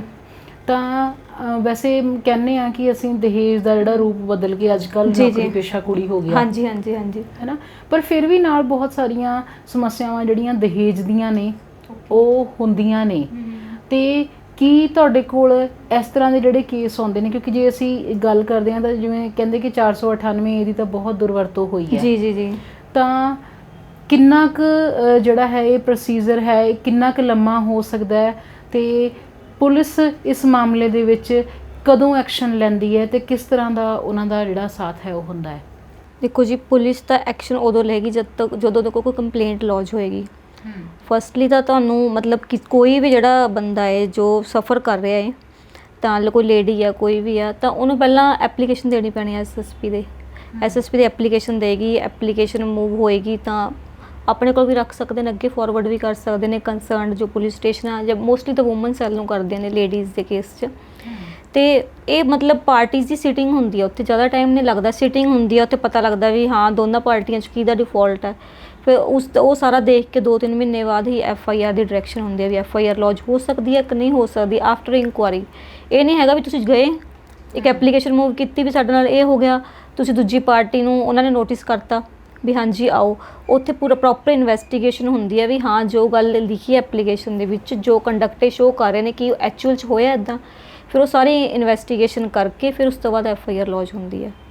ਉਹ 2-4 ਮਹੀਨੇ ਦਾ ਟਾਈਮ ਲੱਗਦਾ ਹੀ ਲੱਗਦਾ ਹੈ ਜਿਹੜਾ ਆਪਣਾ ਡੋਰੀ ਦੇ ਕੇਸਿਸ 'ਚ। ਜੀ, ਅਤੇ ਜਿਵੇਂ ਘਰੇਲੂ ਹਿੰਸਾ ਦੀ ਗੱਲ ਆਉਂਦੀ ਹੈ ਤਾਂ ਜਿਵੇਂ ਤੁਸੀਂ ਕਿਹਾ ਕਿ ਕਈ ਵਾਰ ਜਿਹੜਾ ਹੈ ਇਹ ਕੇਸ ਹਕੀਕਤ ਦੇ ਵਿੱਚ ਹੁੰਦੇ ਨੇ, ਹਰ ਵਰਗ ਦੇ ਵਿੱਚ ਹੁੰਦੇ ਆ, ਅਤੇ ਜਦੋਂ ਤੁਹਾਡੇ ਕੋਲ ਇਸ ਤਰ੍ਹਾਂ ਦੇ ਕੇਸ ਆਉਂਦੇ ਨੇ ਤਾਂ ਕੀ ਜਿਵੇਂ ਤੁਸੀਂ ਪਹਿਲੀ ਵਾਰ ਤੁਹਾਡੇ ਕੋਲ ਕੁੜੀਆਂ ਆਈਆਂ ਮਾਂ ਪਿਓ ਦੇ ਨਾਲ, ਜਿਵੇਂ ਜਿਵੇਂ ਅੱਗੇ ਹੀਅਰਿੰਗ ਪੈਂਦੀਆਂ ਜਾਂਦੀਆਂ ਨੇ, ਕੇਸ ਦੀ ਸੁਣਵਾਈ ਦੀਆਂ ਤਰੀਕਾਂ ਅੱਗੇ ਵੱਧਦੀਆਂ ਨੇ, ਤੁਸੀਂ ਦੇਖਦੇ ਹੋ ਕਿ ਉਹਨਾਂ ਦੇ ਸੁਭਾਅ ਦੇ ਵਿੱਚ ਜਾਂ ਜਿਹੜਾ ਉਹਨਾਂ ਨੇ ਜੋ ਕੁਝ ਬਰਦਾਸ਼ਤ ਕੀਤਾ ਹੁੰਦਾ ਹੈ, ਜਿਵੇਂ ਉਹ ਤੁਹਾਨੂੰ ਪਹਿਲੇ ਦੱਸਦੀਆਂ, ਉਹਦੇ 'ਚ ਸਮਾਂ ਪੈਣ ਦੇ ਨਾਲ ਕਿਸੇ ਤਰ੍ਹਾਂ ਦਾ ਸਮਾਜਿਕ ਦਬਾਅ ਉਹ ਮਹਿਸੂਸ ਕਰਦੀਆਂ ਨੇ? ਨਹੀਂ, ਐਸ ਸੱਚ ਸਮਾਜਿਕ ਦਬਾਅ ਤਾਂ ਮੈਨੂੰ ਕੋਈ ਨਹੀਂ ਲੱਗਦਾ ਵੀ ਮਹਿਸੂਸ ਕਰਦੀਆਂ ਨੇ, ਬਟ ਇਹ ਹੁੰਦਾ ਵੀ ਕੋਰਟ 'ਚ ਆ ਕੇ ਨਾ ਪ੍ਰੋਸੀਡਿੰਗਸ ਦੇ ਵਿੱਚ ਹੁਣ ਹੁੰਦਾ ਵੀ ਜਿਸ ਤਰ੍ਹਾਂ ਫੈਮਿਲੀ ਕੋਰਟਸ ਬਣ ਗਈਆਂ, ਅਲੱਗ ਬਣ ਗਈਆਂ, ਪਹਿਲਾਂ ਨਹੀਂ ਸੀਗੀਆਂ। 4-5 ਸਾਲ ਤੋਂ ਫੈਮਿਲੀ ਕੋਰਟਸ ਮਤਲਬ ਇੱਕ ਅਲੱਗ ਹੀ ਕੋਰਟ ਬਣਾਤੀਆਂ ਵੀ ਇੱਥੇ ਐਕਸਕਲੂਸਿਵਲੀ ਮੈਟਰੀਮੋਨੀਅਲ ਕੇਸਿਸ ਚੱਲਣਗੇ। ਤਾਂ ਉੱਥੇ ਮੈਂਡੇਟਰੀ ਪ੍ਰੋਸੀਡਿੰਗ ਹੋ ਗਈ ਵੀ ਹਰੇਕ ਪਾਰਟੀ ਨੂੰ, ਦੋਨਾਂ ਨੂੰ, ਹਸਬੈਂਡ ਵਾਈਫ ਨੂੰ ਆਉਣਾ ਜ਼ਰੂਰੀ ਹੈ, ਠੀਕ ਹੈ, ਵਿਦ ਕਾਊਂਸਲ ਆਓ। ਚਾਹੇ ਤੁਸੀਂ ਪਹਿਲਾਂ ਤਾਂ ਐਪਲੀਕੇਸ਼ਨ ਪਰਮਿਸ਼ਨ ਲੈਣੀ ਪੈਂਦੀ ਹੈ ਕਾਊਂਸਲ ਅੰਗੇਜ ਦੀ, ਚਲੋ ਹੋ ਗਿਆ। ਅਤੇ ਉਹ ਇਸ ਕਰਕੇ ਨਾ ਲੋਕ ਇਹ ਕਰਦੇ ਨੇ ਵੀ ਅਸੀਂ ਹਰੇਕ ਹੀਅਰਿੰਗ 'ਤੇ ਜਾਣਾ ਪੈਂਦਾ, ਸਾਨੂੰ ਆਉਂਦੇ ਫੈਡਅਪ ਹੋ ਜਾਂਦੇ ਨੇ ਵੀ ਅਸੀਂ ਦੋਸ਼ੀ ਥੋੜ੍ਹੀ ਹਾਂ। ਇੱਕ ਤਾਂ ਸਾਡੇ 'ਤੇ ਜੁਰਮ ਹੋਇਆ, ਡੋਮੈਸਟਿਕ ਵਾਇਲੈਂਸ ਹੋਈ ਆ, ਅਸੀਂ ਫਿਰ ਪੁਲਿਸ ਸਟੇਸ਼ਨ ਦੇ ਧੱਕੇ ਖਾਧੇ, ਹੁਣ ਅਸੀਂ ਕੋਰਟ ਦੇ ਧੱਕੇ ਖਾਈਏ, ਸਾਡਾ ਟਾਈਮ ਬਹੁਤ ਖ਼ਰਾਬ ਹੁੰਦਾ। ਫਿਰ ਐਟ ਲਾਸਟ ਉਹ ਫਰਸਟ੍ਰੇਟ ਹੋ ਜਾਂਦੇ ਨੇ ਵੀ ਸਾਡਾ ਜਿਵੇਂ ਮਰਜ਼ੀ ਨਿਬੇੜ ਦਿਓ, ਚਾਹੇ ਉਹ ਤੁਸੀਂ ਬੈਠ ਕੇ 13-20 ਹੁੰਦਾ ਵੀ ਮਿਊਚੁਅਲ ਕੰਸੈਂਟ ਦਾ ਆਪਸੀ ਸਮਝੌਤੇ ਦਾ ਤਲਾਕ ਕਰਾ ਦਿਓ। ਉਹਦੇ 'ਚ ਇੱਕ ਲਮਸਮ ਹੁੰਦਾ ਵੀ ਤੁਸੀਂ ਪ੍ਰੈਜ਼ੈਂਟ, ਪਾਸਟ ਤੇ ਫਿਊਚਰ ਦਾ ਇੱਕ ਅਮਾਊਂਟ ਹੁੰਦੀ ਹੈ ਵੀ ਇੰਨੇ ਲੈਕਸ ਦੇ ਵਿੱਚ ਨਿਬੇੜਤਾ, ਇਨਕਲੂਡਿੰਗ ਜਿਹੜਾ ਤੁਹਾਡਾ ਵਿਆਹ ਦਾ ਖਰਚਾ ਹੋਇਆ। ਅਦਰਵਾਈਜ਼ ਹੁੰਦਾ ਵੀ ਜੇ ਫਰਸਟ੍ਰੇਟ ਹੋ ਗਏ, ਕਈ ਵਾਰ ਮੁੰਡਾ ਅੜਿਆ ਹੁੰਦਾ ਜਾਂ ਕੁੜੀ ਅੜੀ ਹੁੰਦੀ ਹੈ ਵੀ ਮੈਂ ਜਾਣਾ ਹੀ ਜਾਣਾ, ਫਿਰ ਉਹ ਕਹਿੰਦੇ ਸਾਡਾ ਮੀਡੀਏਸ਼ਨ 'ਚ ਰਖਵਾ ਦਿਓ, ਸਮਝੌਤਾ ਸਦਨ 'ਚ। ਫਿਰ ਉੱਥੇ ਬੈਠ ਕੇ ਜੋ ਟਰਮ ਐਂਡ ਕੰਡੀਸ਼ਨ ਹੁੰਦੀਆਂ ਨੇ ਵੀ ਇੱਦਾਂ ਨਹੀਂ ਕਰਨਾ, ਇੱਦਾਂ ਕਰਨਾ, ਉਹ ਟਰਮ ਐਂਡ ਕੰਡੀਸ਼ਨ ਸੈੱਟ ਹੋ ਜਾਂਦੀਆਂ ਨੇ ਆਪਸ 'ਚ। ਉਹ ਸੈੱਟ ਹੋ ਕੇ ਇੱਕ ਮੀਡੀਏਸ਼ਨ ਦਾ ਜਿਹੜਾ ਹੁੰਦਾ ਆਪਣਾ ਸਮਝੌਤਾ, ਉਸ 'ਤੇ ਸਾਈਨ ਹੁੰਦੇ ਨੇ। ਉਹ ਕੰਡੀਸ਼ਨ ਦੇ ਅਕੋਰਡਿੰਗ ਫਿਰ ਲੜਕੀ ਜੇ ਜਾਣਾ ਚਾਹੁੰਦੀ ਉਹ ਚਲੀ ਜਾਂਦੀ ਹੈ, ਲੜਕਾ ਦੀ ਕੰਡੀਸ਼ਨ ਉਹ ਮੰਨਦੀ ਹੈ ਤਾਂ ਵੀ ਉਹ ਲੈ ਜਾਂਦੇ ਨੇ। ਮਤਲਬ ਦੋ ਤਰ੍ਹਾਂ ਹੁੰਦਾ, ਉਹ ਡਿਊ ਟੂ ਫਰਸਟ੍ਰੇਸ਼ਨ ਹੁੰਦਾ ਵੀ ਮੈਂ ਨਹੀਂ ਆ ਸਕਦੀ ਕੋਰਟ 'ਚ, ਮੈਂ ਇਹਨਾਂ ਨਾਲ ਟਾਈਮ ਸਾਰਾ ਦਿਨ ਨਹੀਂ ਡਿਵੋਟ ਕਰ ਸਕਦੀ, ਦੈਟਸ ਵਾਈ। ਅਦਰਵਾਈਜ਼ ਕੋਈ ਮਤਲਬ ਐਜ਼ ਕੋਈ ਸਮਾਜਿਕ ਦਾ ਮਤਲਬ ਆਪਾਂ ਕਹਿੰਦੇ ਹਾਂ ਜਾਂ ਪੇਰੈਂਟਸ ਦਾ ਜਾਂ ਸਮਾਜ ਦਾ ਇੱਦਾਂ ਕੋਈ ਰੋਲ ਨਹੀਂ ਹੈ। ਉਹ ਖੁਦ ਹੀ ਕੁੜੀ ਸਫਰ ਇੰਨਾ ਕਰ ਚੁੱਕੀ ਹੁੰਦੀ ਹੈ ਵੀ ਉਹ ਤੋਂ ਹੋਰ ਮਤਲਬ ਕੋਰਟ ਦੀਆਂ ਪ੍ਰੋਸੀਡਿੰਗਸ ਨਹੀਂ ਦੇਖ ਪਾਉਂਦੀ ਉਹ। ਮੰਨ ਲਓ ਕੋਈ ਕੁੜੀ ਜੇ ਇਸ ਵੇਲੇ ਸਾਡਾ ਇਹ ਪ੍ਰੋਗਰਾਮ ਦੇਖ ਰਹੀ ਹੈ ਨਾ, ਜੋ ਘਰੇਲੂ ਹਿੰਸਾ ਤੋਂ ਪੀੜਤ ਹੈ, ਕਈ ਵਾਰ ਸਾਨੂੰ ਪਰਿਵਾਰ ਦਾ ਸਹਿਯੋਗ ਨਹੀਂ ਮਿਲਦਾ ਤੇ ਉਹਦੇ ਕੋਲ ਇੰਨਾ ਖਰਚਾ ਨਹੀਂ ਹੈ ਕਿ ਉਹ ਕੋਰਟ ਦੇ ਵਿੱਚ ਆ ਸਕੇ, ਕੋਈ ਕਾਨੂੰਨੀ ਮਦਦ ਲੈ ਸਕੇ, ਤਾਂ ਕੀ ਕਿਸੇ ਤਰ੍ਹਾਂ ਦੀ ਉਹਦੀ ਮਦਦ ਜਿਹੜੀ ਹੈ ਕਾਨੂੰਨ ਵੱਲੋਂ ਕੀਤੀ ਜਾਂਦੀ ਹੈ ਬਿਨਾਂ ਖਰਚੇ ਤੋਂ? ਹਾਂਜੀ ਹਾਂ, ਓਬਵੀਅਸਲੀ। ਐਕਚੁਅਲੀ ਨਾ ਸਾਡੇ ਇੱਕ ਮਤਲਬ ਸੈਂਟਰ ਵੱਲੋਂ ਹੀ ਲਾਅ ਬਣਿਆ ਹੋਇਆ ਜਿਹੜਾ ਫ੍ਰੀ ਲੀਗਲ ਏਡ ਦਾ। ਉਹਦੇ ਵਿੱਚ ਨਾ ਇਹ ਹੁੰਦਾ ਵੀ ਜਿਹੜੀਆਂ ਲੜਕੀਆਂ ਚਾਹੇ ਮਤਲਬ ਘਰੇ ਬੈਠੀਆਂ ਨੇ, ਚਾਹੇ ਲੱਖਪਤੀ ਨੇ, ਚਾਹੇ ਕਰੋੜਪਤੀ ਨੇ, ਕੋਈ ਵੀ ਜੌਬ ਕਰਦੇ ਨੇ, ਉਹਨੇ ਇੱਕ ਟਰਮ ਰੱਖਤੀ ਫॉर ਲੇਡੀਜ਼, ਜਿੱਥੇ ਔਰਤ ਵਰਡ ਆ ਗਿਆ, ਉਹਨਾਂ ਨੂੰ ਫ੍ਰੀ ਮੁਫਤ ਕਾਨੂੰਨੀ ਸਹਾਇਤਾ ਮਿਲਦੀ ਹੈ ਵਿਦਾਊਟ ਪੇਇੰਗ ਐਨੀ ਪੈਨੀ ਕਹਿ ਸਕਦੇ ਆਪਾਂ। ਅਤੇ 1 ਵੀ ਰੁਪਇਆ ਉਹਨਾਂ ਨੇ ਦੇਣਾ ਨਹੀਂ ਹੈਗਾ। ਉਹਨਾਂ ਨੇ ਮਤਲਬ ਉੱਥੇ ਲੀਗਲ ਏਡ ਦੇ ਵਿੱਚ ਆਉਣਾ। ਹਰੇਕ ਡਿਸਟ੍ਰਿਕਟ ਦੇ ਵਿੱਚ ਨਾ ਇੱਕ ਲੀਗਲ ਏਡ ਦਾ ਸੈਂਟਰ ਬਣਿਆ ਹੋਇਆ ਕੋਰਟ ਦੇ ਵਿੱਚ। ਡਿਸਟ੍ਰਿਕਟ ਕੋਰਟ ਜਿਹੜੀਆਂ ਵੀ ਹੈਗੀਆਂ ਨੇ, ਚਾਹੇ ਤੁਸੀਂ ਦੂਜੀਆਂ ਤਹਿਸੀਲ ਵਾਲੀਆਂ ਕੋਰਟ ਵੀ ਲਾ ਲਓ, ਜਿਵੇਂ ਆਪਣੇ ਤਾਂ ਨਾਭਾ, ਸਮਾਣਾ, ਰਾਜਪੁਰਾ ਪੈਂਦੇ ਨੇ, ਉੱਥੇ ਸੈਂਟਰ ਬਣੇ ਹੋਏ ਨੇ। ਉੱਥੇ ਲੇਡੀ ਜਾ ਸਕਦੀ ਆ, ਜਾ ਕੇ ਆਪਣਾ ਫਾਰਮ ਭਰੇ ਵੀ ਮੈਂ ਬੀਇੰਗ ਲੇਡੀ ਵੀ ਮੈਨੂੰ ਅਵੇਲ ਕਰਨੀ ਮੈਂ ਓਪਰਚੁਨਿਟੀ, ਤਾਂ ਆਪਣਾ ਫਾਰਮ ਭਰੇ। ਤਾਂ ਉੱਥੇ ਐਡਵੋਕੇਟਸ ਬਿਠਾਏ ਹੁੰਦੇ ਆ ਐਜ਼ ਰਿਟੇਨਰ। ਉਹ ਐਡਵੋਕੇਟ ਉੱਥੇ ਬੈਠੇ ਨੇ, ਤਾਂ ਉਹਦੀ ਜੋ ਪ੍ਰੋਬਲਮ ਹੁੰਦੀ ਹੈ, ਜਿਵੇਂ ਉਹਦੀ ਲੇਡੀ ਦੀ ਪ੍ਰੋਬਲਮ ਸੁਣੀ, ਤਾਂ ਉਹਨਾਂ ਨੇ ਦੇਖਿਆ ਵੀ ਇਹਦਾ ਕੇਸ ਜੇ ਬੱਚੇ ਨਾਲ ਰਿਲੇਟਡ ਆ ਤਾਂ ਗਾਰਡੀਅਨ ਐਵਾਰਡ ਦਾ ਬਣਦਾ, ਜੇ ਕੋਈ ਖਰਚਾ ਨਹੀਂ ਮਿਲ ਰਿਹਾ ਤਾਂ 125 CRPC ਬਣ ਰਹੀ ਹੈ, ਅਗਰ ਡੋਮੈਸਟਿਕ ਵਾਇਲੈਂਸ ਹਿੰਸਾ ਹੋ ਰਹੀ ਹੈ ਤਾਂ ਉਹ ਬਣ ਰਿਹਾ, ਅਗਰ ਮਤਲਬ ਕੋਈ ਦਾਜ ਦਹੇਜ ਦਾ 498 ਇਹ ਬਣ ਰਹੀ ਹੈ। ਤਾਂ ਉਹਦੇ ਅਕੋਰਡਿੰਗ ਜਿਹੜਾ ਐਡਵੋਕੇਟ ਆ ਉਹਦੀ ਪ੍ਰੋਬਲਮ ਸੁਣੇਗਾ, ਫਾਰਮ ਫਿਲ ਕਰੇਗਾ, ਉਹਦੇ ਅਕੋਰਡਿੰਗ ਅੱਗੇ ਉਸਨੂੰ ਐਡਵੋਕੇਟ ਅਪੋਇੰਟ ਹੋ ਜਾਂਦਾ ਫ੍ਰੀ ਆਫ ਕੋਸਟ। ਤਾਂ ਉਹ ਐਡਵੋਕੇਟ ਉਹਦਾ ਮਤਲਬ till the decision of the case ਉਹ ਕਰੇਗਾ, ਡੀਲ ਕਰੇਗਾ ਕੇਸ। ਇਹਦੇ ਵਾਸਤੇ ਲੜਕੀਆਂ ਵਾਸਤੇ ਇਹ ਹੈ ਵੀ ਜਿਹੜੀਆਂ ਨਹੀਂ ਆ ਸਕਦੀਆਂ, ਸਮ ਟਾਈਮ ਇਹ ਹੁੰਦਾ ਵੀ ਉਹਨੂੰ ਘਰੋਂ ਬਾਹਰ ਜਾਣ ਦੀ ਪਰਮਿਸ਼ਨ ਨਹੀਂ ਹੁੰਦੀ, ਉਹਨਾਂ ਕੋਲ ਫੋਨ ਨਹੀਂ ਹੈਗੇ, ਤਾਂ ਉਹ ਇੱਕ ਨਾ ਹੈਲਪਲਾਈਨ ਨੰਬਰ ਹੈ ਲੀਗਲ ਏਡ ਦਾ 1968, ਮਤਲਬ ਮੈਂ ਦੁਬਾਰਾ ਰਿਪੀਟ ਕਰੂੰਗਾ 1968 ਨੰਬਰ ਹੈ। ਉਹ 'ਤੇ ਕਦੇ ਵੀ ਕਾਲ ਕਰ ਸਕਦੇ ਨੇ ਘਰ ਬੈਠ ਕੇ ਵੀ ਮੈਂ ਇੱਥੇ ਹਾਂ, ਵੀ ਮੈਂ ਇਹ ਸਫਰ ਕਰ ਰਹੀ ਹਾਂ, ਵੀ ਮੈਨੂੰ ਲੀਗਲੀ ਹੈਲਪ ਦੀ ਲੋੜ ਹੈਗੀ ਆ। ਤਾਂ ਉਹਦੇ ਨਾਲ ਲੀਗਲ ਏਡ ਦੇ ਵਿੱਚ ਪੈਰਾ ਲੀਗਲ ਵਲੰਟੀਅਰਸ ਹੁੰਦੇ ਨੇ, ਚਾਹੇ ਉਹਨਾਂ ਨੂੰ ਭੇਜਿਆ ਜਾਵੇ, ਚਾਹੇ ਕਿਸੇ ਵਕੀਲ ਨੂੰ ਭੇਜਿਆ ਜਾਵੇ, ਮੋਸਟਲੀ ਤਾਂ PLVs ਨੂੰ ਭੇਜਿਆ ਜਾਂਦਾ, ਤਾਂ ਉਹਨਾਂ ਨੂੰ ਘਰ ਜਾ ਕੇ ਮਿਲ ਸਕਦੇ ਨੇ ਉਹ। ਕਈ ਵਾਰ ਕੀ ਹੁੰਦਾ ਹੈ ਕਿ ਬਹੁਤ ਸਾਰੀਆਂ ਮੁਟਿਆਰਾਂ ਸਫਰ ਕਰ ਰਹੀਆਂ ਨੇ, ਉਹ ਪੀੜਤ ਨੇ ਘਰੇਲੂ ਹਿੰਸਾ ਤੋਂ, ਉਹ ਕੁਝ ਕਰਨਾ ਵੀ ਚਾਹੁੰਦੀਆਂ ਪਰ ਆਪਣੀ ਗੱਲ ਖੁੱਲ੍ਹ ਕੇ ਨਹੀਂ ਰੱਖ ਸਕਦੀਆਂ। ਕੀ ਉਹਨਾਂ ਦੀ ਥਾਂ 'ਤੇ ਕੋਈ ਹੋਰ ਪਰਿਵਾਰਕ ਮੈਂਬਰ ਜਾਂ ਕੋਈ ਜਾਣਕਾਰ ਵੀ ਉਹਨਾਂ ਵੱਲੋਂ ਕੇਸ ਦਾਇਰ ਕਰ ਸਕਦਾ? ਨਹੀਂ, ਕੇਸ ਤਾਂ ਖੁਦ ਦਾਇਰ ਕਰਨਗੀਆਂ, ਬਟ ਇਹ ਹੈ ਵੀ ਉਹਨਾਂ ਵੱਲੋਂ ਰਿਪੋਰਟ ਕਰਵਾ ਸਕਦੇ ਆ। ਜਿਵੇਂ ਡੋਮੈਸਟਿਕ ਵਾਇਲੈਂਸ ਦੇ ਵਿੱਚ ਆਪਣੇ ਨਾ ਪ੍ਰੋਟੈਕਸ਼ਨ ਆਫਿਸਰ ਬਣਾਏ ਹੁੰਦੇ ਆ ਜੀ, ਹਰੇਕ ਮਤਲਬ ਡਿਸਟ੍ਰਿਕਟ 'ਚ ਹੁੰਦੇ ਨੇ, ਹਰੇਕ ਤਹਿਸੀਲ 'ਚ ਹੁੰਦੇ ਨੇ। ਅਗਰ ਤੁਸੀਂ ਪ੍ਰੋਟੈਕਸ਼ਨ ਆਫਿਸਰਸ ਨੂੰ ਵੀ ਜਾ ਕੇ ਦੱਸ ਦਿਓ ਨਾ ਵੀ ਇਹ ਮਤਲਬ ਪ੍ਰੋਬਲਮ ਆ ਰਹੀ ਆ, ਕਿਸੇ ਵੀ ਨੇਬਰ ਨਾਲ ਆ ਰਹੀ ਹੈ ਜਾਂ ਰਿਲੇਟਿਵ ਨਾਲ ਆ ਰਹੀ ਹੈ, ਤੁਸੀਂ ਇਨਫੋਰਮ ਕਰ ਸਕਦੇ ਹੋ, ਪੁਲਿਸ ਨੂੰ ਇਨਫੋਰਮ ਕਰ ਸਕਦੇ ਹੋ। ਅਤੇ ਉਹਦੇ ਅਕੋਰਡਿੰਗ ਜਿਹੜੇ ਆਫਿਸਰ ਹੋਏਗਾ ਜਾਂ ਪੁਲਿਸ ਹੋਏਗੀ ਉਹ ਵਿਜ਼ਿਟ ਕਰੇਗੀ ਜਿੱਥੇ ਉਹ ਰਹਿ ਰਹੀ ਹੈ ਲੜਕੀ, ਜਿੱਥੇ ਵਿਕਟਮ ਹੈਗੀ ਆ, ਤਾਂ ਉੱਥੇ ਜਾ ਕੇ ਸਾਰੀ ਇਨਕੁਆਇਰੀ ਹੋਏਗੀ। ਅਗਰ ਉਸਨੂੰ ਬੰਦ ਕੀਤਾ ਹੋਇਆ ਜਾਂ ਕੁਛ ਵੀ ਤਰ੍ਹਾਂ ਦੀ ਮੈਡੀਕਲ ਹੈਲਪ ਆ ਤਾਂ ਉਹਨੂੰ ਉੱਥੋਂ ਲਿਆ ਕੇ ਉਹਦੀ ਮੈਡੀਕਲ ਹੈਲਪ ਜਾਂ ਫਿਰ ਲੀਗਲੀ ਹੈਲਪ ਕਰਵਾਈ ਜਾਏਗੀ। ਮਤਲਬ ਅਗਰ ਕੇਸ ਫਾਈਲ ਕਰਨਾ ਜਾਂ ਪ੍ਰੋਸੀਡਿੰਗ ਕਰਨੀ ਆ ਉਹ ਖੁਦ ਲੜਕੀ ਹੀ ਕਰੇਗੀ। ਜੀ, ਮਤਲਬ ਆਪਣੇ ਲਈ ਸ਼ੁਰੂਆਤ ਉਹਨਾਂ ਨੂੰ ਖੁਦ ਕਰਨੀ ਪੈਣੀ ਹੈ? ਨਹੀਂ, ਸ਼ੁਰੂਆਤ ਕੋਈ ਵੀ ਕਰ ਸਕਦਾ, ਆਪਾਂ ਵੀ ਕਰ ਸਕਦੇ ਹਾਂ। ਸਪੋਜ਼ ਕਰੋ ਤੁਹਾਨੂੰ ਕੋਈ ਇੰਟੀਮੇਸ਼ਨ ਮਿਲੀ ਵੀ ਕੋਈ ਐਵੇਂ ਸਫਰਰ ਹੈਗਾ ਹੈ ਨਾ ਲੜਕੀ, ਤਾਂ ਆਪਾਂ ਨੇ ਉਹਦੀ ਹੈਲਪ ਕਰਨੀ ਆ, ਤਾਂ ਤੁਸੀਂ ਤੁਸੀਂ ਆਪ ਜਾ ਕੇ ਜਾਂ ਕਿਸੇ ਨੂੰ ਨਾਲ ਲਿਜਾ ਕੇ ਜਾਂ ਕਿਸੇ ਵੀ, ਜਿਵੇਂ ਆਪਾਂ ਕਹਿੰਦੇ ਹਾਂ NGOs ਹੋ ਗਈਆਂ, NGOs ਵਾਲਿਆਂ ਨੂੰ ਵੀ ਨਾਲ ਲੈ ਕੇ ਜਾ ਸਕਦੇ ਹੋ। ਕਿਸੇ ਨੂੰ ਨਾਲ ਲੈ ਜਾਓ, ਲੜਕੀ ਨੂੰ ਅਪਰੋਚ ਕਰੋ, ਉਸਨੂੰ ਮਿਲੋ ਜਾ ਕੇ ਲੜਕੀ ਨੂੰ, ਅਤੇ ਉੱਥੋਂ ਬਸ ਤੁਸੀਂ ਇੱਕ ਵਾਰੀ ਉਸਨੂੰ ਲੈ ਕੇ ਜੋ ਉਹਦੀ ਲੀਗਲ ਪ੍ਰੋਸੀਡਿੰਗ ਹੈ ਸ਼ੁਰੂ ਕਰਵਾਉਣੀ ਆ। ਆਫਟਰ ਦੈਟ ਉਹ ਖੁਦ ਡੀਲ ਕਰ ਸਕਦੀ ਹੈ।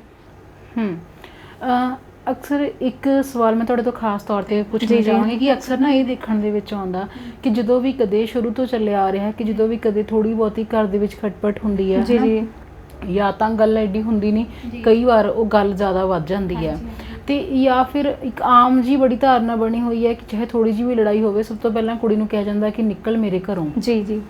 ਅਤੇ ਕੀ ਕਾਨੂੰਨੀ ਪਤੀ ਜਾਂ ਸਹੁਰੇ ਪਰਿਵਾਰ ਦੇ ਮੈਂਬਰ ਜੀ ਕੁੜੀ ਨੂੰ ਘਰ ਤੋਂ ਕੱਢ ਸਕਦੇ ਨੇ? ਇਸ ਤਰ੍ਹਾਂ ਦਾ ਕੋਈ ਉਹ ਹੈ ਕਿ ਜਦੋਂ ਤੱਕ ਤੁਸੀਂ ਉਹਨੂੰ ਫਾਈਨੈਂਸ਼ੀਅਲੀ ਕਿਸੇ ਤਰ੍ਹਾਂ ਦੀ ਕੋਈ ਮਦਦ ਨਹੀਂ ਦਿੱਤੀ ਤੁਸੀਂ ਉਸ ਬੱਚੀ ਨੂੰ ਘਰ ਤੋਂ ਕੱਢ ਸਕਦੇ ਹੋ? ਨਹੀਂ, ਜੋ ਆਪਣਾ ਡੋਮੈਸਟਿਕ ਵਾਇਲੈਂਸ ਐਕਟ ਹੈ ਉਹ ਸਪੈਸ਼ਲੀ ਰੈਜ਼ੀਡੈਂਸ ਜਿਹੜੇ ਹੈਗੇ ਨੇ ਆਪਣੇ ਕੋਲ ਰਾਈਟ ਹੈਗੇ ਨੇ ਰੈਜ਼ੀਡੈਂਸ 'ਤੇ। ਅਗਰ ਤੁਹਾਨੂੰ ਬਾਈ ਫੋਰਸ ਕੱਢਿਆ ਜਾਂਦਾ ਤਾਂ ਤੁਸੀਂ ਕੋਰਟ 'ਚ ਆ ਸਕਦੇ ਹੋ। ਜੀ, ਮੇਰਾ ਸਵਾਲ ਇਹੀ ਸੀ ਕਿ ਜੇ ਤੁਸੀਂ ਕੇਸ ਫਾਈਲ ਕੀਤਾ ਹੋਇਆ, ਕੇਸ ਫਾਈਲ ਕਰਨ ਤੋਂ ਬਾਅਦ ਵੀ ਤੁਸੀਂ ਉਸੇ ਘਰ ਦੇ ਵਿੱਚ ਰਹਿ ਸਕਦੇ ਹੋ? ਹਾਂਜੀ, ਐਨੀ ਟਾਈਮ। ਈਵਨ ਤੁਸੀਂ ਅਗਰ ਆਪਾਂ ਕਹਿੰਦੇ ਖਰਚੇ ਦਾ ਕੇਸ ਲਾ ਲਓ, ਚਲੋ ਡੋਮੈਸਟਿਕ ਵਾਇਲੈਂਸ ਨਾ ਲਗਾਓ, ਅਗਰ ਤੁਸੀਂ ਤੁਹਾਡਾ ਹਸਬੈਂਡ ਕਿਸੇ ਲੜਕੀ ਦਾ ਹਸਬੈਂਡ ਲਾਓ, ਜਾਂ ਮਤਲਬ ਹਸਬੈਂਡ ਦਾ ਹੀ ਰਾਈਟ ਹੁੰਦਾ ਵੈਸੇ ਉਸਨੂੰ ਮੇਨਟੇਨ ਕਰਨਾ। ਅਗਰ ਹਸਬੈਂਡ ਮੇਨਟੇਨ ਨਹੀਂ ਕਰਦਾ, ਠੀਕ ਹੈ, ਅਤੇ ਅਗਰ ਉਹ ਇੱਕੋ ਘਰ ਦੇ ਵਿੱਚ ਰਹਿ ਰਹੇ ਨੇ ਤਾਂ ਉਹ ਆਪਣੇ ਉਹੀ ਘਰ ਦੇ ਵਿੱਚ ਰਹਿ ਕੇ, ਉਹੀ ਰੂਫ ਦੇ ਨੀਚੇ ਰਹਿ ਕੇ ਖਰਚੇ ਦਾ ਕੇਸ ਪਾ ਸਕਦੀ ਹੈ। ਤਾਂ ਇਹ ਨਹੀਂ ਹੈਗਾ ਵੀ ਹਾਂ ਤੁਸੀਂ ਉਹ 'ਤੇ ਲਿਟੀਗੇਸ਼ਨ ਚਲਾਤੀ ਹੈ ਵੀ ਤੁਸੀਂ ਘਰ 'ਚੋਂ ਨਿਕਲੋ, ਇਹ ਨਹੀਂ ਹੁੰਦਾ। ਮੇਰੇ ਕੋਲ ਕੇਸ ਖੁਦ ਸੀਗਾ ਇੱਕ ਐਵੇਂ ਦਾ, ਅਤੇ ਹਸਬੈਂਡ ਅਲੱਗ ਹੁੰਦਾ ਸੀ, ਲੜਕੀ ਅਲੱਗ ਆਉਂਦੀ ਸੀ, ਅਤੇ ਉਹ ਖਰਚਾ ਪੇ ਕਰ ਰਿਹਾ ਸੀ, ਉਹਦੇ ਬੈਂਕ ਅਕਾਊਂਟ ਦੇ ਵਿੱਚ ਖਰਚਾ ਜਾਂਦਾ। ਮਤਲਬ ਓਬਲੀਗੇਸ਼ਨ ਨਹੀਂ ਹੈਗੀ ਕੋਈ ਵੀ, ਤੁਸੀਂ ਅਗਰ ਕੇਸ ਫਾਈਲ ਕਰੇ ਤਾਂ ਸਾਡੇ ਘਰ 'ਚੋਂ ਨਿਕਲ ਜਾਓ, ਉਹਦਾ ਲੀਗਲੀ ਰਾਈਟ ਹੈ, ਵੈਡਿਡ ਵਾਈਫ ਹੈ। ਕਿਉਂਕਿ ਉਹਦੇ ਜਿਹੜੇ ਨਾ ਹੁੰਦਾ ਬਿਫੋਰ ਮੈਰਿਜ ਹੁੰਦਾ ਵੀ 18 ਸਾਲ ਤੱਕ ਜਾਂ ਫਿਰ till the marriage of the date ਨਾ, ਉਦੋਂ ਤੱਕ ਜਿਹੜੀ ਲੇਡੀ ਦੀ ਮੇਨਟੇਨੈਂਸ ਆ ਉਹ ਗਾਰਡੀਅਨ ਹੁੰਦਾ ਉਹਦਾ ਫਾਦਰ।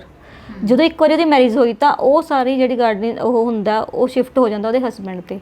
ਤਾਂ ਉਹਨੂੰ ਮੇਨਟੇਨ ਕਰਨਾ, ਅਗਰ ਉਹ ਇਹ ਹੁੰਦਾ ਨਾ ਵੀ ਜੋਬ ਨਹੀਂ ਕਰਦੀ, ਜੇ ਉਹ ਜੋਬ ਨਹੀਂ ਕਰਦੀ ਤਾਂ ਮੇਨਟੇਨ ਕਰਨਾ ਉਸਨੂੰ, ਬੱਚਿਆਂ ਨੂੰ, ਤਾਂ ਉਹਦਾ ਰਾਈਟ ਹੈ। ਤਾਂ ਚਾਹੇ ਉਹ ਸੇਮ ਰੂਫ ਦੇ ਨੀਚੇ ਰਹਿ ਕੇ ਕਰੇ, ਚਾਹੇ ਬਾਹਰ ਰੈਂਟਡ ਅਕੋਮੋਡੇਸ਼ਨ 'ਚ ਰਹਿ ਕੇ ਕਰੇ, ਚਾਹੇ ਆਪਣੇ ਪੇਰੈਂਟਸ ਦੇ ਘਰ ਰਹਿ ਕੇ ਕਰੇ। ਜੀ, ਤੇ ਜੇ ਕੁੜੀ ਨੌਕਰੀ ਪੇਸ਼ਾ ਹੈ ਫਿਰ ਵੀ ਉਹ ਖਰਚੇ ਲਈ ਕੇਸ ਪਾ ਸਕਦੀ ਹੈ? ਨਹੀਂ, ਜੇ ਹੁਣ ਐਕਚੁਅਲੀ ਨਾ ਸੁਪਰੀਮ ਕੋਰਟ ਦਾ ਆਈ ਹੈ ਨਵੀਂ ਰੂਲਿੰਗ, ਉਸਦੇ ਵਿੱਚ ਇਹ ਹੈ ਵੀ ਅਗਰ ਲੜਕੀ ਸਫੀਸ਼ੀਐਂਟ ਇਨਕਮ ਤੁਹਾਡੀ ਹੈਗੀ ਹੈ, ਲੜਕੀ ਦੀ ਸਫੀਸ਼ੀਐਂਟ ਹੈ ਵੀ ਆਪਣੇ ਆਪ ਨੂੰ ਸਰਵਾਈਵ ਕਰ ਸਕਦੀ ਹੈ। ਇੱਕ ਹੋਰ ਵੀ ਆਇਆ, ਅਗਰ ਤੁਹਾਡੀ ਐਜੂਕੇਸ਼ਨ ਹੈਗੀ ਆ, ਵਧੀਆ ਐਜੂਕੇਸ਼ਨ ਹੈਗੀ ਆ ਤੁਹਾਡੇ ਕੋਲ, ਵੀ ਤੁਹਾਨੂੰ ਈਜ਼ੀਲੀ ਜੋਬ ਮਿਲ ਸਕਦੀ ਹੈ, ਠੀਕ ਹੈ, ਵੀ ਤੁਸੀਂ ਐਜੂਕੇਟਡ ਹੋ, ਤੁਹਾਡੇ ਕੋਲ ਸਰਟੀਫਿਕੇਟਸ ਨੇ, ਤਾਂ ਉਹ ਵੀ ਸੁਪਰੀਮ ਕੋਰਟ ਨੇ ਕਿਹਾ ਵੀ ਅਗਰ ਤੁਹਾਨੂੰ ਜਿੰਨਾ ਟਾਈਮ ਤੁਸੀਂ ਜੋਬ ਨਹੀਂ ਤੁਸੀਂ ਅਵੇਲ ਕਰਦੇ, ਤੁਹਾਨੂੰ ਨਹੀਂ ਮਿਲਦੀ, ਫ੍ਰੀ ਹੋ, ਉਹਨਾਂ 'ਚ ਹੀ ਖਰਚਾ ਲਓ ਜਿੰਨਾ, ਜਦੋਂ ਤੁਹਾਨੂੰ ਜੋਬ ਮਿਲ ਗਈ ਹੈ ਫਿਰ ਉਸ ਤੋਂ ਬਾਅਦ ਮਤਲਬ ਫਿਰ ਤੁਸੀਂ ਕਲੇਮ ਨਹੀਂ ਕਰ ਸਕਦੇ 125 ਦੇ ਵਿੱਚ। ਹਾਂ ਵੀ ਅਗਰ ਬੱਚਿਆਂ ਤਾਂ ਬੱਚਿਆਂ ਦੀ ਮੇਨਟੇਨੈਂਸ ਜ਼ਰੂਰ ਮਿਲੇਗੀ। ਅਗਰ ਉਸ ਦਾ ਮਤਲਬ ਹੁੰਦਾ ਵੀ ਇੱਕ ਲੜਕੀ ਹਸਬੈਂਡ ਵਧੀਆ ਕਮਾ ਰਿਹਾ, ਹੈਂਡਸਮ ਇਨਕਮ ਆ ਉਸਦੀ, ਜੋ ਲੜਕੀ ਆ ਵੀ ਉਹ ਬਹੁਤ ਘੱਟ ਕਮਾ ਰਹੀ ਹੈ, 5-7 ਹਜ਼ਾਰ। ਅੱਜ ਕੱਲ੍ਹ ਤਾਂ ਇੰਨੇ ਟਾਈਮ ਇਹਦੇ ਵਿੱਚ ਸਰਵਾਈਵ ਕਰਨਾ ਹੀ ਬਹੁਤ ਮੁਸ਼ਕਿਲ ਹੈ, ਅਤੇ ਫਿਰ ਉਹ ਖਰਚਾ ਲਗਾ ਸਕਦੀ ਹੈ ਵੀ ਜੋ ਮੇਰੀ ਸੋਰਸ ਆਫ ਇਨਕਮ ਹੈ, ਐਫੀਡੈਵਿਟ ਜਾਂਦਾ ਵੀ ਮੇਰੀ ਇਹ ਸੋਰਸ ਆਫ ਇਨਕਮ ਇੰਨਾ, ਤਾਂ ਇਹ ਮਤਲਬ ਸਫੀਸ਼ੀਐਂਟ ਨਹੀਂ ਹੈ ਮੇਰੇ ਵਾਸਤੇ ਅਤੇ ਮੇਰੇ ਬੱਚਿਆਂ ਵਾਸਤੇ ਸਰਵਾਈਵ ਕਰਨ ਵਾਸਤੇ। ਅਤੇ ਫਿਰ ਉਹ ਮਤਲਬ ਇਸ ਕੰਡੀਸ਼ਨ ਦੇ ਵਿੱਚ ਫਿਰ ਤੁਹਾਡਾ ਖਰਚਾ ਲੜਕੀ ਲੈ ਸਕਦੀ ਹੈ, ਖਰਚਾ ਲੱਗ ਸਕਦਾ ਕੋਰਟ ਦੇ ਵਿੱਚ, ਅਗਰ ਉਹ ਵੀ ਇਕੁਅਲੀ ਕਮਾ ਰਹੇ ਨੇ ਫਿਰ ਨਹੀਂ। ਕਈ ਵਾਰ ਕੀ ਹੁੰਦਾ ਹੈ ਕਿ ਕੇਸ ਚੱਲ ਰਿਹਾ, ਕਿੰਨੇ ਸਾਲ ਹੋ ਗਏ ਕੇਸ ਚੱਲੀ ਜਾ ਰਿਹਾ ਹੈ, ਬੱਚਾ ਵੱਡਾ ਹੋ ਰਿਹਾ ਹੈ, ਖਰਚੇ ਵੱਧ ਗਏ ਨੇ, ਹਾਂਜੀ। ਵੱਖੋ ਵੱਖਰੇ ਰਹਿ ਰਹੇ ਨੇ ਪਰ ਹਲੇ ਤਲਾਕ ਨਹੀਂ ਹੋਇਆ। ਜੀ ਜੀ ਤੇ ਇਸ ਦਰਮਿਆਨ ਜਿਹੜਾ ਖਰਚੇ ਦਾ ਕੇਸ ਪਾਇਆ ਹੁੰਦਾ, ਪਤੀ ਖਰਚਾ ਦੇ ਰਿਹਾ ਹੈ, ਜੀ। ਪਰ ਬਹੁਤ ਸਾਰੀਆਂ ਕੁੜੀਆਂ ਆਉਂਦੀਆਂ ਨੇ, ਉਹ ਇਹ ਗੱਲ ਕਰਦੀਆਂ ਕਿ 3 ਮਹੀਨੇ ਹੋ ਗਏ, 4 ਮਹੀਨੇ ਹੋ ਗਏ ਜਾਂ 6 ਮਹੀਨੇ ਨਿਕਲ ਗਏ, ਕੋਈ ਖਰਚਾ ਨਹੀਂ ਦੇ ਰਿਹਾ ਪਤੀ, ਤਾਂ ਇਸ ਵੇਲੇ ਕੀ ਕੀਤਾ ਜਾ ਸਕਦਾ ਹੈ? ਨਹੀਂ, ਐਕਚੁਅਲੀ ਨਾ ਇੰਨਾ ਕੁ ਟਾਈਮ ਤਾਂ ਮਿਲਦਾ ਹੀ ਆ ਜਦੋਂ ਤੁਸੀਂ ਕੇਸ ਫਾਈਲ ਕਰਦੇ ਹੋ। ਐਕਚੁਅਲੀ ਇਹਦੀ ਪ੍ਰੋਵੀਜ਼ਨ ਇਹ ਹੈ ਵੀ ਜਿੱਦਣ ਤੋਂ ਖਰਚਾ, ਜੇ ਸਪੋਜ਼ ਕਰੋ ਅੱਜ ਪਟੀਸ਼ਨ ਦਾਇਰ ਕਰੀਏ ਤੁਸੀਂ ਖਰਚੇ ਦੀ, ਉਸ ਤੋਂ ਬਾਅਦ ਕੋਰਟ ਨੇ ਨੋਟਿਸ ਵੀ ਕਰਨਾ ਤੇ ਪਾਰਟੀ ਨੇ ਪੇਸ਼ ਵੀ ਹੋਣਾ, ਫਿਰ ਉਹਦਾ ਜਵਾਬ ਵੀ ਦੇਣਾ, ਫਿਰ ਉਸ ਤੇ ਬਹਿਸ ਵੀ ਹੋਣੀ ਹੈ ਜੋ ਐਪਲੀਕੇਸ਼ਨ ਲਾਈ ਆਪਾਂ ਇੰਟਰਮ ਮੇਨਟੇਨੈਂਸ ਦੇ ਵਿੱਚ, ਤਾਂ ਉਹ ਟਾਈਮ ਨੂੰ 6 ਤੋਂ 8 ਮਹੀਨੇ ਜਾਂ 10 ਮਹੀਨੇ ਕਵਰ ਹੋਏ ਜਾਂਦੇ ਨੇ। ਬਟ ਤੁਹਾਨੂੰ ਖਰਚਾ ਜਿਹੜਾ ਉਸ ਨੂੰ ਮਿਲਣਾ from the date of filing ਹੈ। ਅਗਰ ਤੁਸੀਂ ਜਨਵਰੀ 'ਚ ਕੇਸ ਦਾਇਰ ਕਰਿਆ ਤਾਂ ਉਹ ਮਤਲਬ ਨੋਟਿਸ ਹੁੰਦੇ, ਜਵਾਬ ਆਉਂਦੇ, ਬਹਿਸ ਹੁੰਦੇ, ਤੁਹਾਡਾ 10ਵਾਂ ਮਹੀਨਾ ਆ ਗਿਆ ਤਾਂ ਤੁਹਾਨੂੰ ਖਰਚਾ ਮਿਲੇਗਾ from the date of filing ਜਨਵਰੀ ਤੋਂ ਇਕੱਠਾ ਮਿਲ ਜਾਂਦਾ ਉਹ। ਅਗਰ ਹਸਬੈਂਡ ਨਹੀਂ ਦਿੰਦਾ ਇਸ ਕੰਡੀਸ਼ਨ 'ਚ ਤਾਂ ਅਸੀਂ 125 CRPC ਕ੍ਰਿਮੀਨਲ ਪ੍ਰੋਸੀਜਰ ਆ, ਤਾਂ ਉਹ ਹਰੇਕ ਖਰਚੇ ਪਿੱਛੇ 1 ਮਹੀਨਾ ਜੇਲ੍ਹ ਜਾਏਗਾ। ਤਾਂ ਇਸੇ ਤਰ੍ਹਾਂ ਮੈਂ ਇਹ ਜਾਣਨਾ ਚਾਹ ਰਹੀ ਸੀ ਕਿ ਕਈ ਵਾਰ ਜਿਵੇਂ ਸ਼ੁਰੂ ਹੋ ਗਿਆ ਖਰਚਾ ਦੇਣਾ, 1-2 ਮਹੀਨੇ ਖਰਚਾ ਦਿੱਤਾ, ਫਿਰ ਵਿੱਚ ਨੂੰ ਸਮਾਂ ਨਿਕਲ ਜਾਂਦਾ, ਖਰਚਾ ਨਹੀਂ ਆ ਰਿਹਾ, ਤਾਂ ਉਸ ਵੇਲੇ ਜਿਹੜਾ ਹੈ ਕੀ ਦੁਬਾਰਾ ਕਾਨੂੰਨੀ ਸਹਾਇਤਾ ਲਈ ਜਾ ਸਕਦੀ ਹੈ? ਨਹੀਂ, ਐਕਚੁਅਲੀ ਉਹ ਨਾ ਇੱਕ ਐਗਜ਼ੀਕਿਊਸ਼ਨ ਪਟੀਸ਼ਨ ਹੁੰਦੀ ਹੈ ਵੀ ਸਾਡਾ ਖਰਚਾ ਪੈ ਗਿਆ, ਅਸੀਂ ਖਰਚਾ ਸਾਨੂੰ ਲੱਗ ਗਿਆ, ਅਸੀਂ ਐਪਲੀਕੇਸ਼ਨ ਲਗਾਤੀ, ਅਗਰ 1-2 ਮਹੀਨੇ ਦਾ ਗੈਪ ਹੁੰਦਾ ਤਾਂ ਆਪਾਂ ਕੋਰਟ ਵੱਲੋਂ ਡਾਇਰੈਕਸ਼ਨ ਕਰਵਾ ਸਕਦੇ ਹਾਂ ਵੀ ਇਹ ਮੈਂਡੇਟਰੀ ਹੈ ਇਸ ਨੂੰ ਸਰਵਾਈਵ ਕਰਨ ਵਾਸਤੇ ਵੀ ਹਰੇਕ ਮਹੀਨੇ ਦੇਣੀ ਆ। ਅਗਰ ਹਸਬੈਂਡ, ਅੱਜ ਕੱਲ੍ਹ ਤਾਂ ਸਾਰੇ ਜੋਬ ਵਾਲੇ ਨੇ ਮੋਸਟਲੀ, ਤਾਂ ਅਗਰ ਉਸਨੇ ਵੋਲੰਟਰਲੀ ਨਹੀਂ ਦੇ ਰਿਹਾ ਤਾਂ ਉਸਦੀ ਸੈਲਰੀ ਅਟੈਚ ਹੋ ਜਾਂਦੀ ਹੈ। ਜੋ ਜਿਸ ਡਿਪਾਰਟਮੈਂਟ 'ਚ ਕੰਮ ਕਰਦਾ, ਚਾਹੇ ਪ੍ਰਾਈਵੇਟ ਹੈ ਚਾਹੇ ਗਵਰਨਮੈਂਟ ਹੈ, ਤਾਂ ਉਸਦਾ ਅਕਾਊਂਟ ਨੰਬਰ ਦੇ ਕੇ ਕੀ ਡੈਜ਼ਿਗਨੇਸ਼ਨ ਹੈ, ਕਿੱਥੋਂ ਦੀ ਸੈਲਰੀ ਆ ਰਹੀ ਹੈ, ਉਹਦੀ ਸੈਲਰੀ ਅਟੈਚ ਹੋ ਜਾਏਗੀ ਜੇ ਉਹ ਨਹੀਂ ਦਿੰਦਾ ਜੀ। ਅਦਰਵਾਈਜ਼ ਅਗਰ ਉਹ EMPLOYE ਨਹੀਂ ਹੈਗਾ, ਲੇਬਰਰ ਹੈ, ਜਿਵੇਂ ਲੇਬਰਰਸ ਦੇ ਬਹੁਤ ਕੇਸਿਸ ਆਉਂਦੇ ਨੇ, ਤਾਂ ਫਿਰ ਇਹ ਹੈ ਵੀ ਅਗਰ ਨਹੀਂ ਦੇਗਾ ਤਾਂ ਕੋਰਟ ਉਸ ਨੂੰ ਅੰਦਰ ਭੇਜੇਗੀ ਜੇਲ੍ਹ ਦੇ ਵਿੱਚ। ਤੇ ਜਿਵੇਂ ਖਰਚਾ ਸ਼ੁਰੂ ਹੋ ਗਿਆ, ਕੇਸ ਚੱਲੀ ਜਾ ਰਿਹਾ, ਬੱਚੇ ਵੱਡੇ ਹੋ ਰਹੇ ਨੇ, ਜਦੋਂ ਬੱਚਾ ਵੱਡਾ ਹੁੰਦਾ ਤਾਂ ਖਰਚੇ ਵੀ ਵੱਧ ਜਾਂਦੇ ਆ, ਜੀ। ਤੇ ਐਵਰੇਜ ਕਿੰਨੀ ਇਨਕਮ ਦੇ ਵਿੱਚ ਕਿੰਨਾ ਖਰਚਾ ਜਿਹੜਾ ਹੈ ਉਹ ਮਿਲਣਾ ਸ਼ੁਰੂ ਹੋ ਜਾਂਦਾ ਹੈ?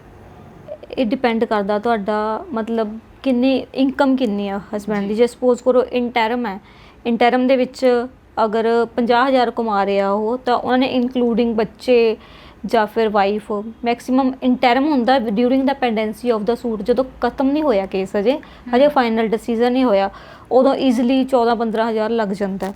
ਅਦਰਵਾਈਜ਼ ਹੁੰਦਾ ਵੀ ਤੁਹਾਡਾ 1/3 ਵੀ, ਜੇ 50 ਹੈ ਤਾਂ ਤੁਹਾਨੂੰ 20-22 ਇੱਦਾਂ ਕਰਕੇ ਤੁਹਾਨੂੰ ਖਰਚਾ ਲੱਗ ਜਾਏਗਾ। ਡਿਪੈਂਡ ਕਰਦਾ ਵੀ ਤੁਹਾਡਾ ਇੱਕ ਇਸ਼ੂ ਆ ਜਾਂ 2 ਇਸ਼ੂ ਨੇ। ਇਸ਼ੂ ਮਤਲਬ ਚਿਲਡਰਨ, ਬੱਚੇ ਹੋ ਗਏ ਤੁਹਾਡੇ, 1 ਨੇ ਜਾਂ 2 ਨੇ, ਉਹਨਾਂ ਦੇ ਅਕੋਰਡਿੰਗ ਖਰਚਾ ਲੱਗਦਾ ਹੈ ਜੀ। ਕਈ ਵਾਰ ਇਹ ਦੇਖਣ ਦੇ ਵਿੱਚ ਆਉਂਦਾ ਕਿ ਘਰੇਲੂ ਹਿੰਸਾ ਦੇ ਜਿਹੜੇ ਮਾਮਲੇ ਦਰਜ ਹੁੰਦੇ ਨੇ ਉਹ ਨਜਾਇਜ਼ ਹੀ ਹੁੰਦੇ ਆ। ਜੀ। ਜ਼ਰੂਰੀ ਨਹੀਂ ਕਿ ਘਰੇਲੂ ਹਿੰਸਾ ਸਿਰਫ ਜਿਹੜੀ ਹੈ ਉਹ ਫੀਮੇਲ ਦੇ ਨਾਲ ਹੀ ਹੋਵੇ। ਕਈ ਵਾਰ ਅਸੀਂ ਦੇਖਦੇ ਹਾਂ ਕਿ ਬੰਦੇ ਵੀ ਇਸ ਤੋਂ ਪੀੜਿਤ ਨੇ। ਜੀ। ਇਸ ਤਰ੍ਹਾਂ ਦੇ ਕੇਸ ਤੁਹਾਡੇ ਕੋਲ ਆਉਂਦੇ ਨੇ? ਹਾਂਜੀ, ਜ਼ਰੂਰ ਆਉਂਦੇ ਆ ਕੇਸਿਸ ਤਾਂ। ਸਮ ਟਾਈਮ ਇਹ ਹੁੰਦਾ ਵੀ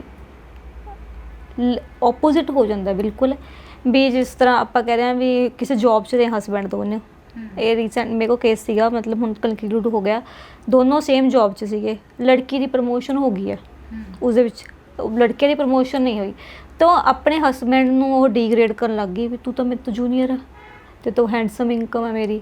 ਮਤਲਬ ਉਹ ਕਹਿੰਦਾ ਵੀ ਮੈਂ ਮੈਂਟਲੀ ਇੰਨਾ ਟੌਰਚਰ ਹੈ ਇਸ ਤੋਂ, ਵੀ ਮੈਂ ਮਤਲਬ ਮੇਰੇ ਅਗਰ ਵਾਇਲੈਂਸ ਤਾਂ ਮੇਰੇ 'ਤੇ ਵੀ ਹੋ ਰਹੀ ਹੈ ਨਾ ਇਸ ਟਾਈਮ, ਮੈਂਟਲੀ ਲਾ ਲਓ, ਫਿਜ਼ੀਕਲ ਨਹੀਂ ਹੋ ਰਹੀ, ਤਾਂ ਮੈਨੂੰ ਮੈਂਟਲੀ ਟੌਰਚਰ ਕੀਤਾ ਜਾਂਦਾ। ਮਤਲਬ ਇਹ ਹੁੰਦਾ ਦੋਨੋਂ ਸਾਈਡ ਤੋਂ, ਬਹੁਤ ਰੇਅਰ ਕੇਸਿਸ ਨੇ, ਅਦਰਵਾਈਜ਼ ਨਹੀਂ। ਤਾਂ ਉਹ ਉਸ 'ਚ ਕੰਡੀਸ਼ਨ ਇਹ ਆ ਜਾਂਦੀ ਆ ਵੀ ਮੋਸਟਲੀ ਲੜਕੇ ਕਹਿੰਦੇ ਨੇ ਵੀ ਮੈਂ ਐਵੇਂ ਸਰਵਾਈਵ ਨਹੀਂ ਕਰ ਸਕਦਾ। ਉਹ ਲੇਡੀਜ਼ ਰਹਿੰਦੀਆਂ ਵੀ ਨਹੀਂ ਹੈਗੀਆਂ, ਕਿਉਂਕਿ ਉਹਨਾਂ ਨੂੰ ਇਹ ਹੁੰਦਾ ਵੀ ਈਗੋਇਸਟਿਕ ਪ੍ਰੋਬਲਮ ਮੇ ਵੀ, ਹੈ ਨਾ, ਵੀ ਈਗੋ ਆ ਜਾਂਦੀ ਆ ਵੀ ਹਾਂ ਮੈਂ ਵਧੀਆ ਕਮਾਉਂਦੀ ਹਾਂ, ਮੈਂ ਆਪਣੇ ਬੱਚਿਆਂ ਨੂੰ ਬਰਿੰਗਿੰਗ ਵਧੀਆ ਦੇ ਸਕਦੀ ਹਾਂ, ਵੀ ਮੈਂ ਤੇਰੇ ਤੋਂ ਕੀ ਕਰਵਾਉਣਾ। ਉਹ ਫਿਰ ਅਲਟੀਮੇਟਲੀ ਡਿਵੋਰਸ ਤੱਕ ਹੀ ਜਾਂਦਾ ਕੇਸ। ਉਹ 'ਚ ਕੋਈ, ਮੈਂ ਤਾਂ ਦੇਖਿਆ ਵੀ, ਮੈਂ ਮੀਡੀਏਸ਼ਨ ਵੀ ਕਰਵਾਈ ਹੈ ਕਾਫੀ ਕੇਸਾਂ ਦੇ ਵਿੱਚ, ਵੀ ਜਿੱਥੇ ਲੜਕੀ ਵਧੀਆ ਪੇ ਸਕੇਲ ਆ ਲੜਕੀ ਦਾ, ਉੱਥੇ ਕਦੇ ਕੰਪਰੋਮਾਈਜ਼ ਹੁੰਦਾ ਹੀ ਨਹੀਂ, ਉੱਥੇ ਡਿਵੋਰਸ ਤੱਕ ਹੀ ਜਾਂਦੀ ਹੈ ਗੱਲ, ਤਾਂ ਸੈਪਰੇਟ ਹੀ ਹੁੰਦੇ ਆ ਮੋਸਟਲੀ ਉਹ। ਜੀ। ਜੇ ਇੱਕ ਵਾਰ ਕੋਈ ਤਲਾਕ ਦਾ ਕੇਸ ਫਾਈਲ ਕਰ ਦਿੰਦਾ, ਜਾਂ ਮੰਨ ਲਓ ਕਿ ਕੋਈ ਪੀੜਿਤ ਹੈ ਘਰੇਲੂ ਹਿੰਸਾ ਤੋਂ ਤੇ ਉਹਨੂੰ ਤਲਾਕ ਚਾਹੀਦਾ, ਕਿੰਨਾ ਸਮਾਂ ਲੱਗਦਾ ਤਲਾਕ ਮਿਲਣ ਦੇ ਵਿੱਚ? ਦੇਖੋ ਜੀ, ਇਹ ਕੋਈ ਫਿਕਸ ਕ੍ਰਾਈਟੇਰੀਆ ਤਾਂ ਹੈ ਨਹੀਂ ਵੀ ਕਿਉਂਕਿ ਮੈਂ ਹੁਣ ਦੱਸਦਾ ਵੀ ਤੁਹਾਨੂੰ ਸਾਲ ਲੱਗੂਗਾ 1.5 ਸਾਲ ਲੱਗੂਗਾ। ਇਹ ਹੁੰਦਾ ਵੀ ਪ੍ਰੋਸੀਜਰ ਕਿਵੇਂ ਅਡੋਪਟ ਹੁੰਦਾ, ਕੋਰਟ ਦਾ ਪ੍ਰੋਸੀਜਰ। ਸਮ ਟਾਈਮ ਇਹ ਹੁੰਦਾ ਵੀ ਫਸਟ ਨੋਟਿਸ ਤੇ ਨਹੀਂ ਆ ਰਿਹਾ, ਪ੍ਰੋਪਰ ਨੋਟਿਸ ਨਹੀਂ ਹੋਇਆ, ਪ੍ਰੋਪਰ ਐਡਰੈਸ ਨਹੀਂ ਹੈਗਾ, ਫਿਰ ਨੋਟਿਸ ਹੋਇਆ, ਫਿਰ ਨਹੀਂ ਮਿਲਿਆ ਘਰ ਬੰਦਾ ਹੈ ਨਾ, ਫਿਰ ਉਸਦੀ ਪਬਲੀਕੇਸ਼ਨ ਕਰਾਈ, ਮੁਨਿਆਦੀ ਕਰਾਈ, ਮਤਲਬ ਬਹੁਤ ਲੰਬਾ ਪ੍ਰੋਸੀਜਰ ਹੈ ਇਹ। ਹੁਣ ਇਹ ਕਰਦੇ ਕਰਦੇ ਜਦੋਂ ਮੇਨ ਪ੍ਰੋਸੀਡਿੰਗ ਹਜੇ ਤੱਕ ਸ਼ੁਰੂ ਹੀ ਨਹੀਂ ਹੋਈ, ਸਾਲ ਤੱਕ ਮੇਨ ਪ੍ਰੋਸੀਡਿੰਗ 'ਚ ਆਪ ਦੂਜੇ ਬੰਦੇ ਨੇ ਜਵਾਬ ਵੀ ਦੇਣਾ, ਦੋਨਾਂ ਵੱਲੋਂ ਐਵੀਡੈਂਸਿਸ ਵੀ ਆਉਣੇ ਆ ਤੇ ਦੋਨਾਂ ਵੱਲੋਂ ਆਰਗੂਮੈਂਟ ਵੀ ਹੋਣੇ ਆ। ਮਤਲਬ ਇਹ ਨਹੀਂ ਕਹਿ ਸਕਦੇ ਆਪਾਂ 2-3 ਸਾਲ 3.5 ਸਾਲ ਤਾਂ ਈਜ਼ੀਲੀ ਡਿਵੋਟ ਹੁੰਦੇ ਆ ਇਸ ਦੇ ਵਿੱਚ। ਅੱਜ ਦੇ ਟਾਈਮ ਦੇ ਵਿੱਚ ਨਾ, ਕਿਉਂਕਿ ਸੋਸ਼ਲ ਮੀਡੀਆ ਦਾ ਸਮਾਂ ਹੈ, ਸਾਈਬਰ ਕ੍ਰਾਈਮ ਕਾਫੀ ਵੱਧ ਗਏ ਨੇ। ਹਾਂਜੀ ਹਾਂਜੀ। ਤੇ ਬਹੁਤ ਸਾਰੀਆਂ ਬੱਚੀਆਂ ਪੀੜਤ ਨੇ। ਹਾਂਜੀ। ਕਿ ਉਹਨਾਂ ਨੂੰ ਜਿਹੜਾ ਹੈ ਸੋਸ਼ਲ ਮੀਡੀਆ ਦੇ ਜ਼ਰੀਏ ਤੰਗ ਕੀਤਾ ਜਾਂਦਾ, ਜਾਂ ਕਈ ਵਾਰ ਜਿਹੜੇ ਐਕਸ ਬॉयਫ੍ਰੈਂਡ ਵੱਲੋਂ ਉਹਨਾਂ ਨੂੰ ਪਰੇਸ਼ਾਨ ਕੀਤਾ ਜਾਂਦਾ। ਬਹੁਤ ਸਾਰੀਆਂ ਦਿੱਕਤਾਂ ਜਿਹੜੀਆਂ ਨੇ ਉਹ ਅਜੋਕੇ ਸਮਾਜ ਦੇ ਵਿੱਚ ਆ ਰਹੀਆਂ ਨੇ। ਜੀ ਜੀ ਜੀ। ਇਸ ਤਰ੍ਹਾਂ ਦੀਆਂ ਬੱਚੀਆਂ ਦੀ ਮਦਦ ਲਈ ਕੋਈ ਕਾਨੂੰਨ ਬਣੇ ਹੋਏ ਨੇ? ਹਾਂਜੀ ਹਾਂ, ਮਤਲਬ ਇਹ ਤਾਂ ਸ਼ੁਰੂ ਤੋਂ ਹੀ ਕਾਨੂੰਨ ਤਾਂ ਬਣੇ ਹੋਏ ਨੇ ਸਾਰੇ ਵਾਸਤੇ। ਹੁਣ ਜਿਸ ਤਰ੍ਹਾਂ ਆਪਣਾ ਕਈ ਵਾਰ ਹੁੰਦਾ ਵੀ ਮਿਸਯੂਜ਼ ਹੁੰਦਾ ਨਾ ਲੜਕੀਆਂ ਦਾ, ਹੁੰਦਾ ਵੀ ਸੋਸ਼ਲ ਮੀਡੀਆ ਤੇ ਕਈ ਵਾਰ ਬੱਚੇ ਹੁੰਦੇ ਆ ਵੀ ਲੜਕੀਆਂ ਵੱਡੀਆਂ ਨੇ, ਉਹ ਅਵੇਅਰ ਨੇ ਵੀ ਆਪਾਂ ਕਿਵੇਂ ਦੀ ਐਕਟੀਵਿਟੀ ਕਰਨੀ ਹੈ ਸੋਸ਼ਲ ਮੀਡੀਆ ਤੇ। ਮੋਸਟਲੀ ਕੇਸਿਸ ਆਉਂਦੇ ਨੇ ਜਿਹੜੇ ਹੁੰਦੇ ਨੇ ਬੱਚੇ ਅੰਡਰ ਏਜ, ਜਿਵੇਂ 13-14 ਸਾਲ ਤੋਂ ਲਾ ਲਓ, 17-18, ਮਤਲਬ ਮੇਜਰ ਹੋਣ ਤੱਕ, ਅਡਲਟ ਹੋਣ ਤੱਕ। ਇਹਨਾਂ ਨੂੰ ਪਤਾ ਨਹੀਂ ਹੁੰਦਾ ਵੀ ਅਸੀਂ ਵੀ ਸਾਡੇ ਉਹ, ਕਿਉਂਕਿ ਉਹ ਆਪਣੇ ਫਾਦਰ ਮਦਰ ਦੇ ਅੰਡਰ ਇਹ ਹੁੰਦੇ ਨੇ, ਉਹਨਾਂ ਨੂੰ ਸੋਸ਼ਲੀ ਲਾਈਫ ਦਾ ਨਹੀਂ ਪਤਾ ਹੁੰਦਾ।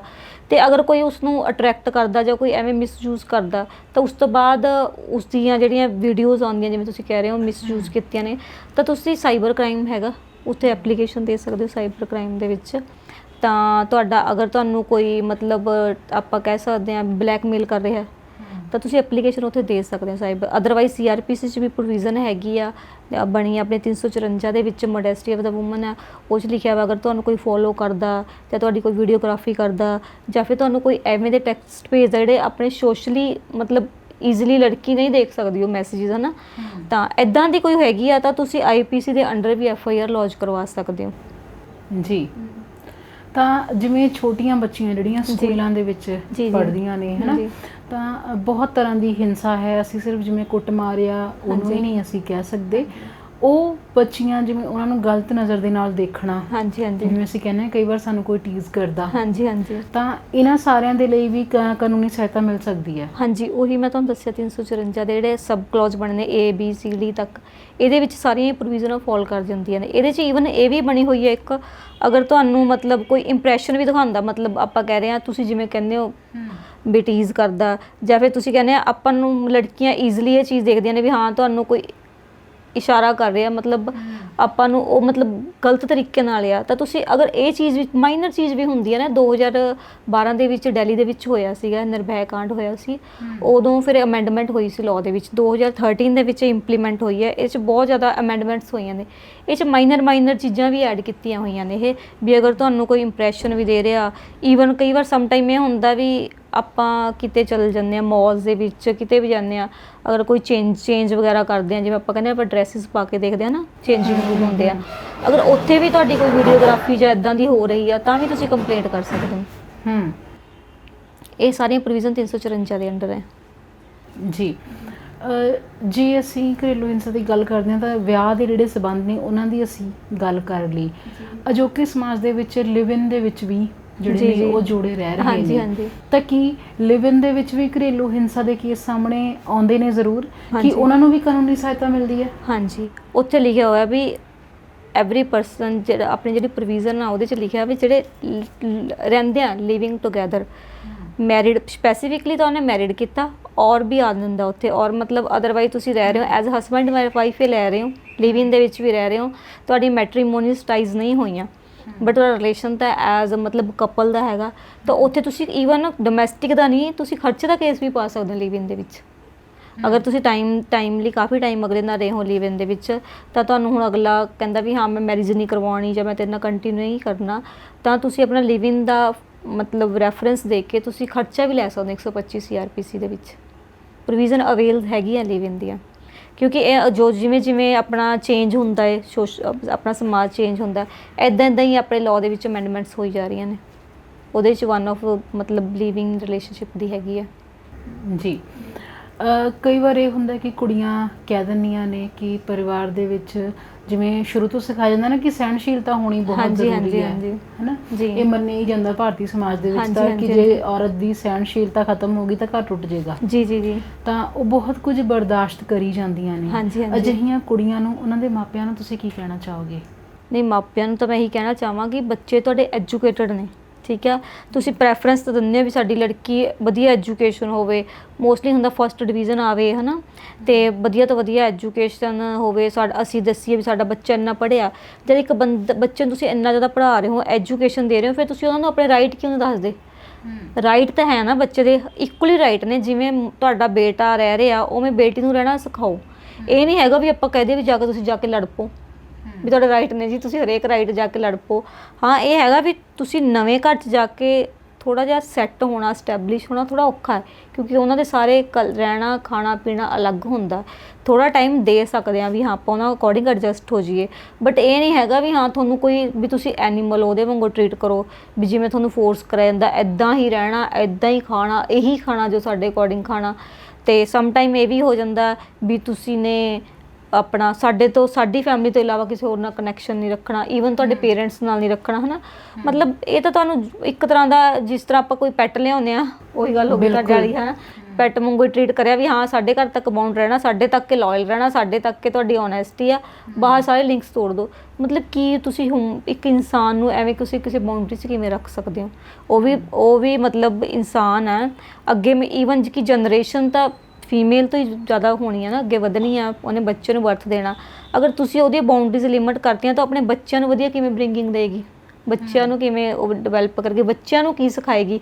ਇਹੀ ਸਿਖਾਏਗੀ ਜਾਂ ਕਿਉਂਕਿ ਉਹਦੇ ਬੱਚੇ ਵੀ ਇਹੀ ਦੇਖਣਗੇ ਨਾ ਘਰ ਦੇ ਵਿੱਚ ਵੀ ਮੇਰੀ ਮਦਰ ਨੂੰ ਤਾਂ ਕਦੇ ਬਾਹਰ ਨਹੀਂ ਜਾਣ ਦਿੱਤਾ, ਅਤੇ ਉਹ ਵੀ ਅੱਗੇ ਜਿਹੜੇ ਮੇਲ ਚਾਈਲਡ ਹੁੰਦੇ ਨੇ ਉਹ ਵੀ ਉਹੀ ਚੀਜ਼ ਸਿੱਖਦੇ ਨੇ ਵੀ ਸਾਡੇ ਘਰ 'ਚ ਇਹ ਸੀ ਨਾ, ਹੁਣ ਅਸੀਂ ਵੀ ਅੱਗੇ ਇਹ ਕਰਨਾ। ਅਤੇ ਫੀਮੇਲ ਉਹ ਉਵੇਂ ਹੀ ਡਰ ਕੇ ਰਹਿੰਦੇ ਨੇ, ਉਹਦੀ ਜਿਹੜੀ ਲੜਕੀਆਂ ਹੁੰਦੀਆਂ ਨੇ ਉਹ ਆਪਣੀ ਮਦਰ ਨੂੰ ਦੇਖ ਕੇ ਵੀ ਨਹੀਂ ਹਾਏ ਸਾਡੀ ਬਾਉਂਡਰੀਜ਼ ਇੰਨੀਆਂ ਨੇ ਜਾਂ ਇੱਦਾਂ ਹੀ ਰਹਿਣਾ।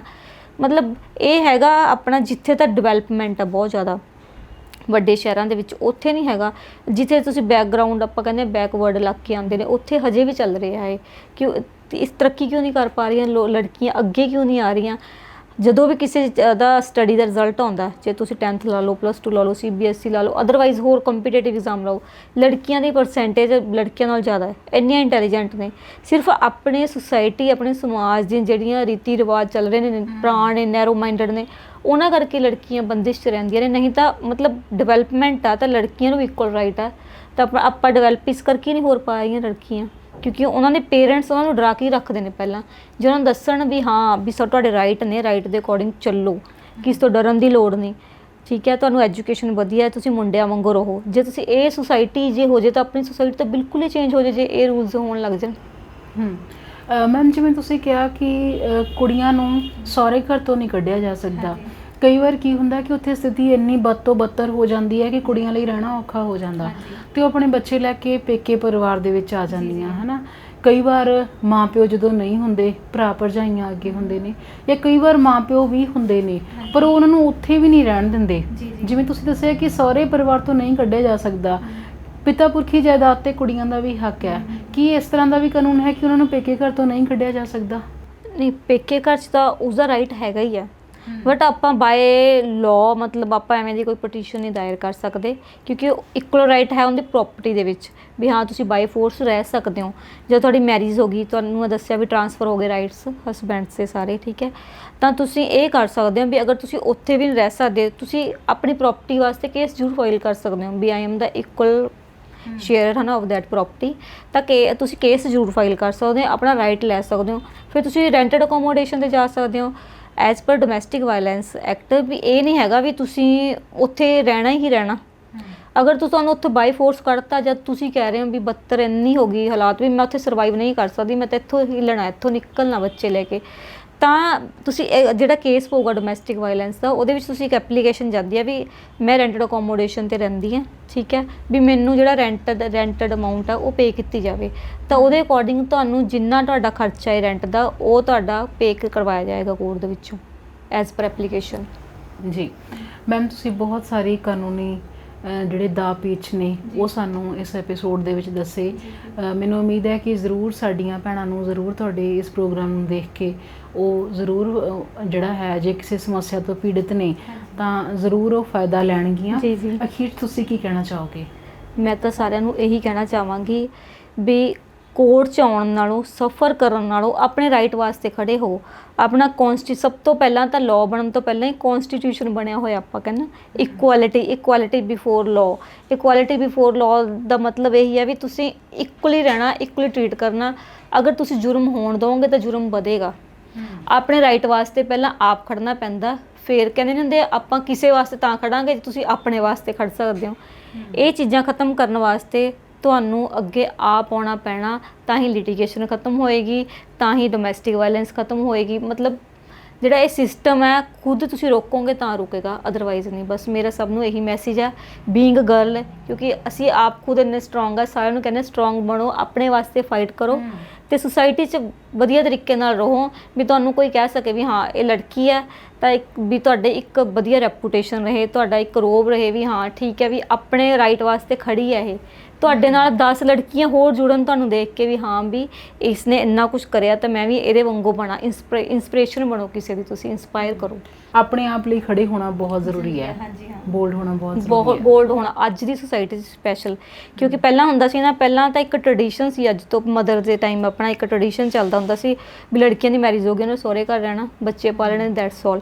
ਹੁਣ ਤੁਸੀਂ ਬਾਹਰ ਆਉਂਦੇ ਹੋ, ਤੁਸੀਂ ਐਜੂਕੇਟਡ ਹੋ, ਜੋਬਸ ਕਰਦੇ ਹੋ, ਸੁਸਾਇਟੀ 'ਚ ਵਿਚਰਦੇ ਹੋ। ਅਗਰ ਜੋਬ ਨਹੀਂ ਕਰਦੇ, ਤੁਸੀਂ ਆਪਣੇ ਬੱਚਿਆਂ ਨੂੰ ਛੱਡਣ ਆਉਂਦੇ ਆ ਸਕੂਲ ਦੇ ਵਿੱਚ, ਤੁਹਾਡੇ ਨਾਲ ਕੋਈ ਰਸਤੇ ਦੇ ਵਿੱਚ ਇੰਸੀਡੈਂਟ ਹੋ ਜਾਏ, ਕੋਈ ਤੁਹਾਨੂੰ ਕੁਝ ਕਹਿ ਦੇ, ਕੁਝ ਕਰ ਦੇਵੇ, ਕੋਈ ਐਕਸੀਡੈਂਟ ਹੋ ਜਾਏ, ਤੁਹਾਨੂੰ ਆਪ ਤੁਸੀਂ ਅਵੇਅਰ ਹੋਣੇ ਚਾਹੀਦੇ ਹੋ। ਮੈਂ ਘਰੇ ਫੋਨ ਨਹੀਂ ਕਰਨਾ, ਮੈਂ ਹੈਂਡਲ ਕਰ ਸਕਦੀ ਹਾਂ ਸਿਚੁਏਸ਼ਨ। ਇੰਨਾ ਬੋਲਡ ਬਣੋ ਵੀ ਤੁਹਾਨੂੰ ਕਦੇ ਕਿਸੇ ਮੇਲ ਦੀ, ਆਪਾਂ ਚਲੋ ਐਸ ਸੱਚ ਆਪਾਂ ਇਹ ਨਹੀਂ ਕਹਿ ਸਕਦੇ ਵੀ ਤੁਹਾਨੂੰ ਕਿਸੇ ਸਪੋਰਟ ਦੀ ਲੋੜ ਨਾ ਪਵੇ।